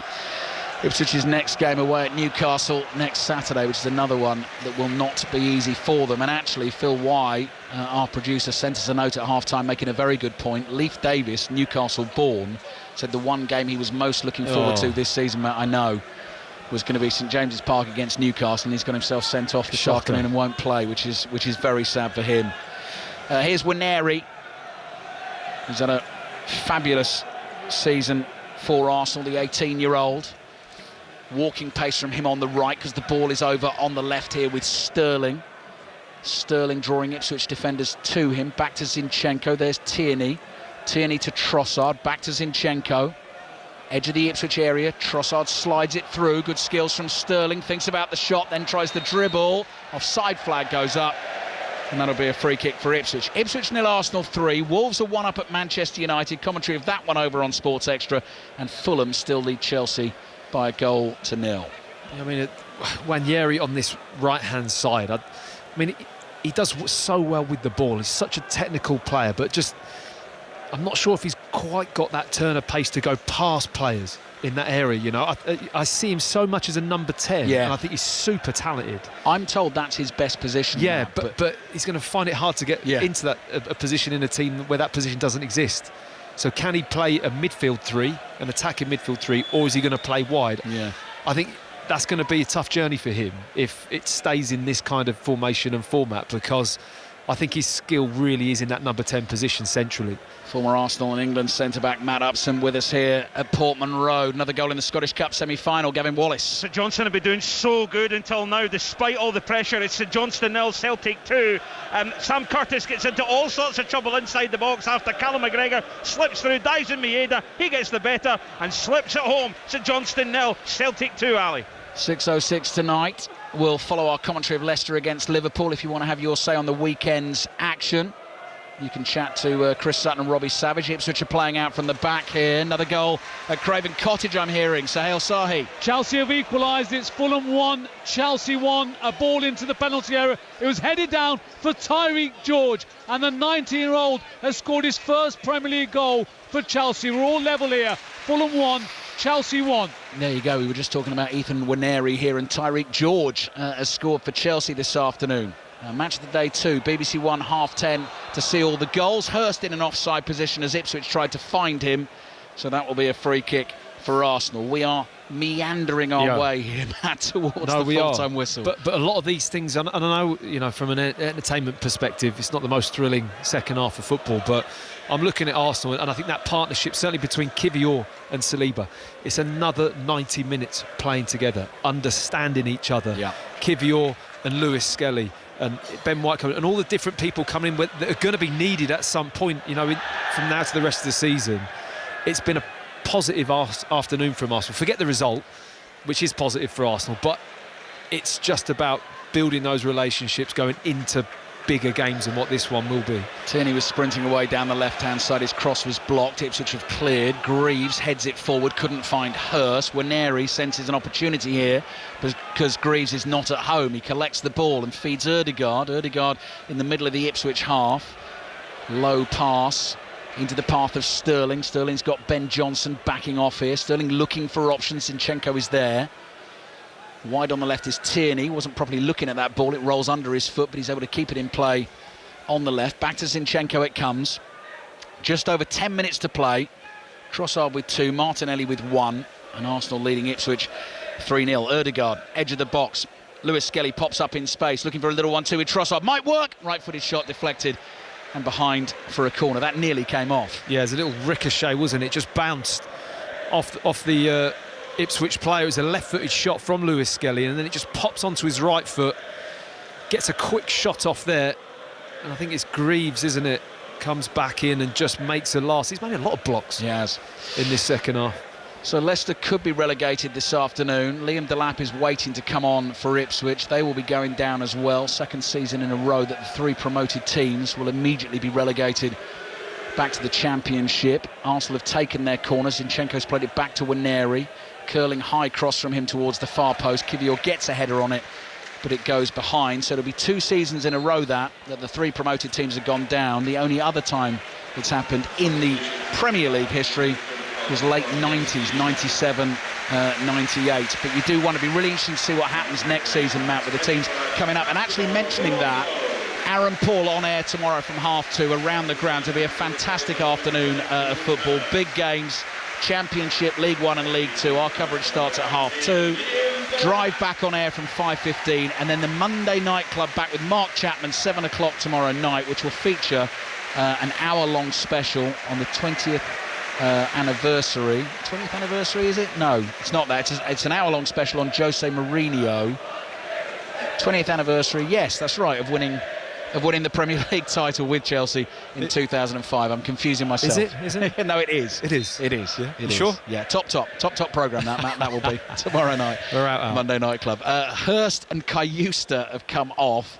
Delap and Luongo have come on for Ipswich. They're trailing Arsenal 3-0. Wolves are 1 up at Manchester United, and it's now Fulham 1, Chelsea 1. And for both Fulham and Chelsea, in terms of potential European qualification, that's quite an important last 10, 15 minutes or so. So commentary on that one continues over on the BBC Sports website and app. I think the Arsenal team selection does raise an interesting question on who's going to start on Wednesday, though, doesn't it? Yes. And just from what you were saying, Matt, about Saliba and Kiwior, I wonder whether he'd want to give them another game just definitely. Exactly for what you were saying. I think that you centre-backs, you can almost churn those games out and it's not a problem. Ødegaard, ball to Sterling, back to Ødegaard. Ipswich desperately trying to get the challenges in. Sterling fouls Taylor, free kick for Ipswich just outside their own penalty area. Back to Old Trafford, Charlie Slater. Where Mason Mount almost scored a brilliant equaliser. It was all down to Christian Eriksen's ball with the outside of his right boot. He curled it away from the goalkeeper. Mount threw himself at it, but could only put the ball over the top of the crossbar with less than 4 minutes remaining. Still Manchester United 0, Wolverhampton Wanderers 1. Leandro Trossard won't get his hat-trick this afternoon. He scored 2. Arsenal lead 3-0. unfamiliar name, I think, for a lot of our listeners coming on. 22-year-old Nathan Butler Oyedeji. Not his Arsenal debut, actually. Made his Arsenal debut against Dinamo Zagreb earlier this season. Last couple of seasons has been on loan at Accrington and Cheltenham. Where's number 37? Stocky little figure. Big roar from the Arsenal fans as he comes on, and Leandro Trossard has done his job, and I wonder whether he'll start again, actually, Matt, on Wednesday. Trossard, because he's not in the first choice front three, you wouldn't think, for Champions League. No, but it wouldn't surprise me if he played Marino in that position. That's why Marino's come off, because he knows he's going to play in that position against PSG, and he needs another game in the centre-forward role. One thing you can be sure of, Liam Delap's not got long on the field for Ipswich. He will put himself about. That is what he always does. Trying to control a ball wide on the left. He's been tackled by Saliba. Arsenal have it again. 6 minutes plus added time remaining. I do love the way he plays. Oh, I do. He is, if you were to describe a burly centre-forward, he fits the bill, doesn't he? I mean, and he just so physical, so direct, powerful. He looks for that confrontation, he doesn't does. he, Matt? Erdegaard on the ball, 25 yards out. Another goal at Hampden Park. Gavin Wallace. Yeah, it's for Celtic, Ali. St Johnstone 0, Celtic 3. Adamida with a tap in. Hatate broke right, got right through and just slipped in the former Norwich forward to the tap in right there from 2 yards out. St Johnstone 0, Celtic 3. Arsenal with Kivior have the ball just outside the Ipswich penalty area. Ipswich reduced to 10 men just beyond the half-hour mark in this game. Leif Davis given a straight red card for a challenge on Bukayo Saka. 2-0 down at half-time, 3-0 down now. Arsenal very comfortable. Here's Sterling. Sterling up against Taylor, looking for the 1-2 with Zinchenko. Twanzebe shuts that down, back to Kivior. Wide to Tierney, Zinchenko's available again. Ben White's got his arms in the air. Zinchenko sees him. Control from Ben White. They've not hit many shots from range. You're right, Matt. Here's Erdegaard. Might think about it now. No, it's dainty skills again. Morsey trying to stick with him. Now Waneri. Waneri fires a ball into Zinchenko, surrounded by Ipswich players, knocked off it. Free kick for Arsenal, 25 yards from goal in a central position. Yeah, Morsey's not happy. Picks the ball up straight away, has a go at the referee, doesn't see this as a foul. Zinchenko, the ball's kind of underneath the studs on his feet. It kind of goes up under accidentally, and I think Morsey does actually win the ball. He might then have a bit of follow-through into the back of Zinchenko, who naturally falls backwards and falls over, but it's a soft foul in what is a really nice position, because it's a fair way out, but sometimes they're a little bit better when they're further away, these free kicks, because you get the ability to hit a bit of power, get it up and down over the wall. The man where's Declan Rice? Exactly. It's an opportunity for someone to say, do you know what? Maybe I could take one against PSG. It's probably the position that he took his first free kick, isn't it? Where everyone thought Saka was going to hit that left-footed, and he came the other way and whipped it around the wall. It's nearly identical position to that. Two incredible free kicks, incredible commentary that was as well. I was listening to that live on 5 Live with Ian Dennis, and the cameras at the moment are on Declan Rice's face, and he's watching to see if Zinchenko can possibly do something similar against Ipswich. With Arsenal leading 3-0, Zinchenko hits that with power into the wall, comes back to Kivior, stabs it back to Zinchenko. Rice's position as free kick taker is safe for now. Here's Erdegaard. Erdegaard just rolls it deliciously into the path of White. Back to Erdegaard, drops a shoulder, hits the shot low off the post and across the goal line, and Ben Johnson is able to clear. Well, there's the shot. And that's what the second half's been crying out for, to be honest, because Ipswich just blocking up that whole 18-yard box line, manufacture half a yard of space, which is exactly what Odegaard does inside, and he drags a lovely left-footed shot in towards the near post and just pings off the foot of the post and right across the goal. But he's got to have more shots from range. I thought he was going to do it again there. This one falls. Oh, to Butler Oyedeji. The shot is hit into the ground. Palmer stretches, tips it over the bar. Arsenal corner. They lead 3-0 at Portman Road. And another goal in the Scottish Cup semi-final. Gavin Wallace. Right on half-time as well. Dyson Maeda. It was lovely from Rio Hatate. Cut across the 18-yard box. Slipped him in nicely. And then Alan McGregor takes this dummy run alley. It opens up the space. He places it under Fisher. And at half-time, St Johnstone 0, Celtic 4. Erdegaard from the quick corner back to Sterling. Edge of the area. Here's Zinchenko. Now Waneri inside the box. Shots deflected. Finds the bottom corner. Arsenal do have their fourth. Palmer dived one way, the ball went the other, and it is Ipswich 0, Arsenal 4. Liverpool are definitely not winning the title at Leicester this afternoon. There's been a goal at Craven Cottage, Sohail Sahi. And it might be a winning goal for Chelsea. Fulham 1, Chelsea 2. The goal coming in the 93rd minute. It was worked down the right-hand side. Neto picked it up just inside the area. He turned and smashed it home, left-footed. Bernd Leno had no chance. Fulham 1, Chelsea 2. Chelsea win puts them on 57 points, level with Nottingham Forest and Villa. So the battle for European football next season is a fascinating one. Matt Upson just watching the replay of the Waneri goal. Yeah, these goals have been so similar this afternoon. And to me, it all boils down to Ipswich have just been a yard off of everything. And that in itself is something that can be avoidable. I think that's the frustrating thing for this Ipswich performance. Yes, they've been outclassed by a team that are better, but they've just been a yard off all the time. And while there's loads of bodies in the 18-yard box when that shot comes in from Waneri, none of them are close enough to really affect the ball. And that's been across the whole pitch. Waneri, by the way, has got 9 goals now this season. Impressive, isn't it? It's good, isn't it? Yeah. 18-year-old, 4 of those in the Premier League. That being the 4th of them. The deflection came off Cameron Burgess. Just saw some classic Delap there. Ball played up to him, which he knew he wasn't going to win. Just wanted a fight with Saliba. just wanted a bit of a dust up. Here's Sterling. Sterling 40 yards out. Can Arsenal find a 5th? White to Ødegaard. Ødegaard trickles into the Ipswich area, turns 360 degrees, turns again.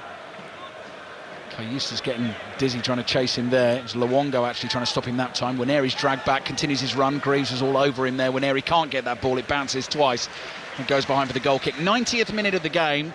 Late goal for Aston Villa in the WSL. That's in added time. They're 3-2 up at Tottenham. Connor Chaplin now is coming on for Ipswich to replace Sam Morsey. Arsenal leading by 4-0. And picked a strong team at the start of the game. They meant business today, Arsenal. Leif Davis sent off in the first half. And actually, from minute 1, Matt, there was only ever going to be one winner here, wasn't there? Absolutely, from the first kick of the game. They were never in the game, Ipswich, in my view. It was a very assured start to the game from Arsenal. They kind of carried on from where they left off in the Bernabeu midweek.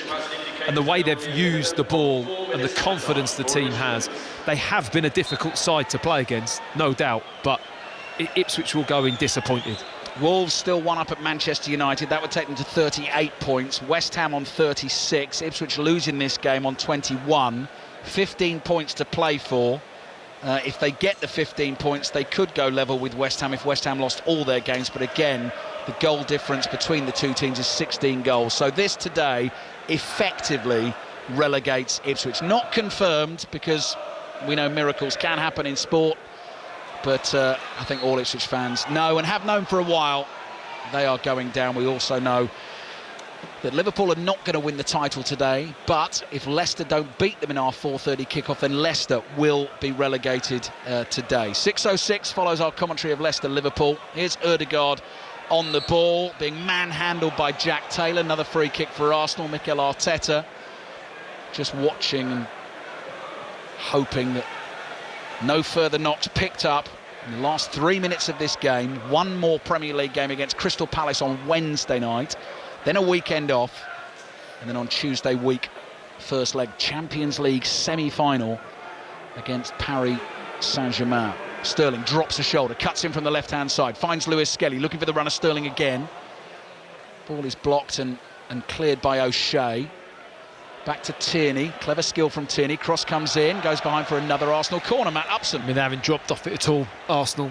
I think that's the biggest compliment I can give them this afternoon, is the fact that they've played this game in the same tempo, the same mindset, right from that first whistle to now being 4-0 up with an extra man on the pitch, and it's been on cruise control for a very long time, but they've applied themselves. Mikel Arteta has barely had to put any messages onto the pitch. It's like this team now understands the requirements, it knows what the levels are, and it's delivering them. Remote control, total control for Arsenal today. Sterling back to Zinchenko's drive just over the bar and into those Ipswich fans behind the goal. That'll be a goal kick for Ipswich. Celtic 4-0 up at half-time in the Scottish Cup semi-final.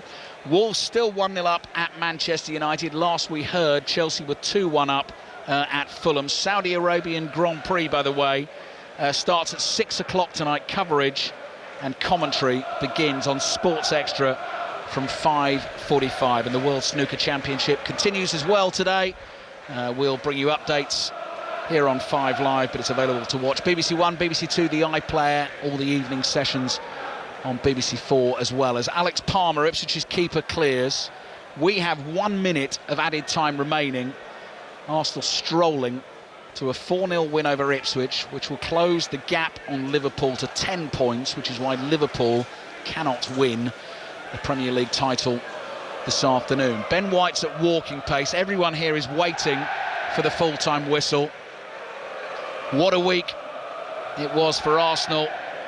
Their fans enjoying the trip to the Bernabeu to see Arsenal go through over the 2 legs against Real Madrid with the win, the late goal from Martinelli, and here it's been very comfortable. Saliba's pass, though, intercepted late on, and Jack Taylor still giving it his all for Ipswich, trying to bring it in from the left-hand side. Still going. Oh, he's going to hit one from a long way out. Skidding shot, bounces wide of the goal, and Raya watches it go past. He's not had a save to make today, has he, Raya? No.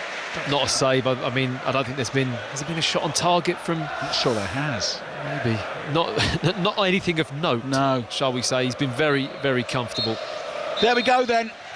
Full-time whistle blows. Arsenal beat Ipswich by 4-0. Wolves still ahead at Old Trafford. The result today effectively relegates Ipswich, but their fans knew they were never going to get out of it. Liverpool can't win the title this afternoon.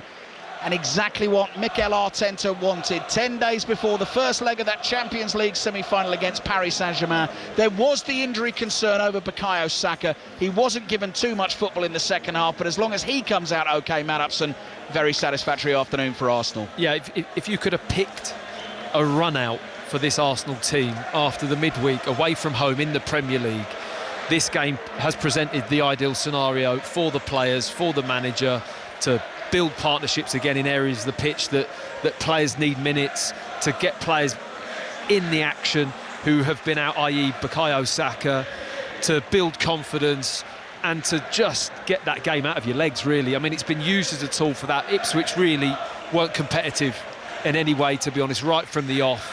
But Arsenal have taken full advantage of this opportunity, delivered a good performance, and are now in good swing for a Premier League midweek fixture, and then the big game starts to happen. Yeah, they get a break the following weekend, and then it's PSG, and they've also moved 7 points clear of Newcastle. A little bit of a cushion there.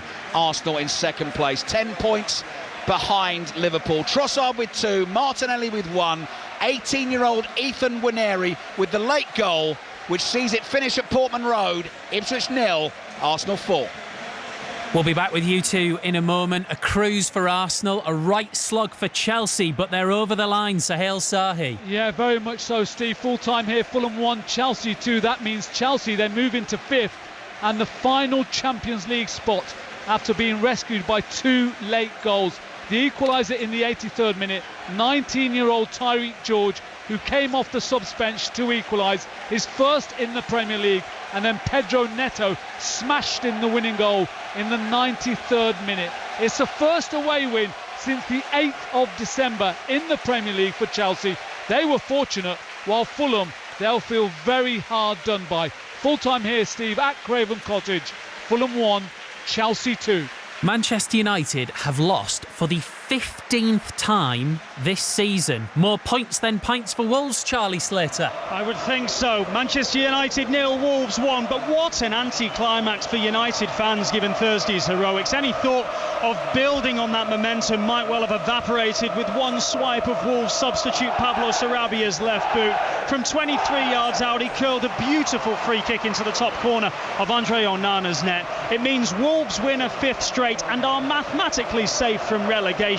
They were all but there anyway. While United are 4 without a win with today's performance a million miles away from Thursday night. It's finished, Manchester United 0, Wolverhampton Wanderers 1. OK, we will bring you as much live reaction as we possibly can between now and 4:30, because we're 30 minutes away from Leicester City versus Liverpool in full in the Premier League. Arsenal's win at Ipswich, of course, means Liverpool cannot win the Premier League today, but Leicester can go down back at Portman Road. I was just watching there, Ali Bruce Ball, big smile on the face of Bukayo Saka, which is all Arsenal fans care about. Yeah, that's right, Steve. He came off early in the second half. An obvious move to make by Mikel Arteta, immediately receiving treatment there. I think the biggest worry there was the 2 or 3 minutes after the challenge was made. It was very close to the Arsenal fans, so their reaction told us everything. And actually, Saka, who's a tough player, his reaction as well made you realise he had been hurt. But once he was back up on his feet, took him a little while to get going late in the first half. I think that's the biggest news out of this game, that he took the knock, survived it, and looks okay. So whether he gets any football on Wednesday night, we'll have to wait and see. I'm struck again as well, Steve, just from the Ipswich point of view, at the reception the players received here. Yeah. Not in that game at all today, definitely going to get relegated, beaten 4-0, and still absolutely roared from the field. And Steve, it's like the discussion we had pre-match, with Brenner, who's commentated on Ipswich for BBC Radio Suffolk forever and a day. It's where they've come from to where they're at. So this season ultimately disappointing, but these fans have been on such a ride, and they're totally with this team all the way, and credit to them for that. I just think, Matt, I know we talk a lot about the gap between the Premier League and the Championship, and not every team that comes up goes straight back down, but more and more do. Doesn't it say everything that you can have a team 17 points from safety whose fans still believe they've given it absolutely everything?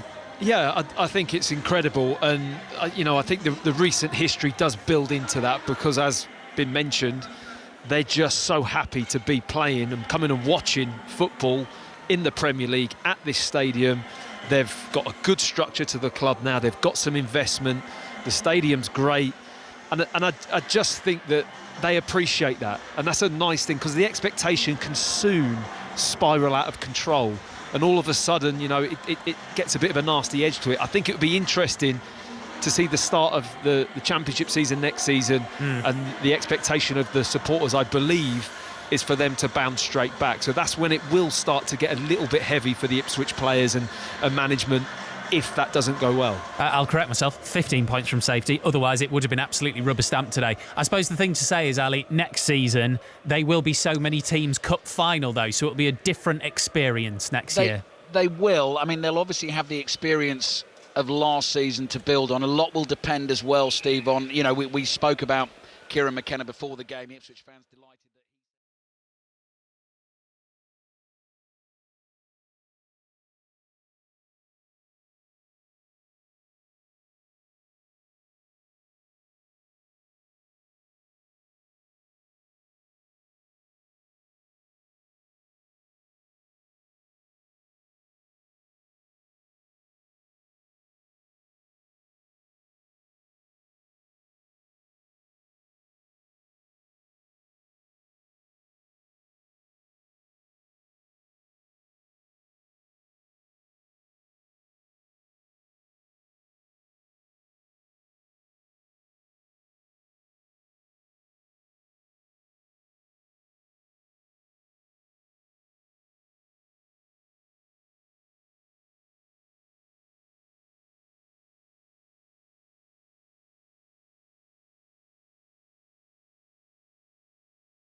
Follow on from what Matt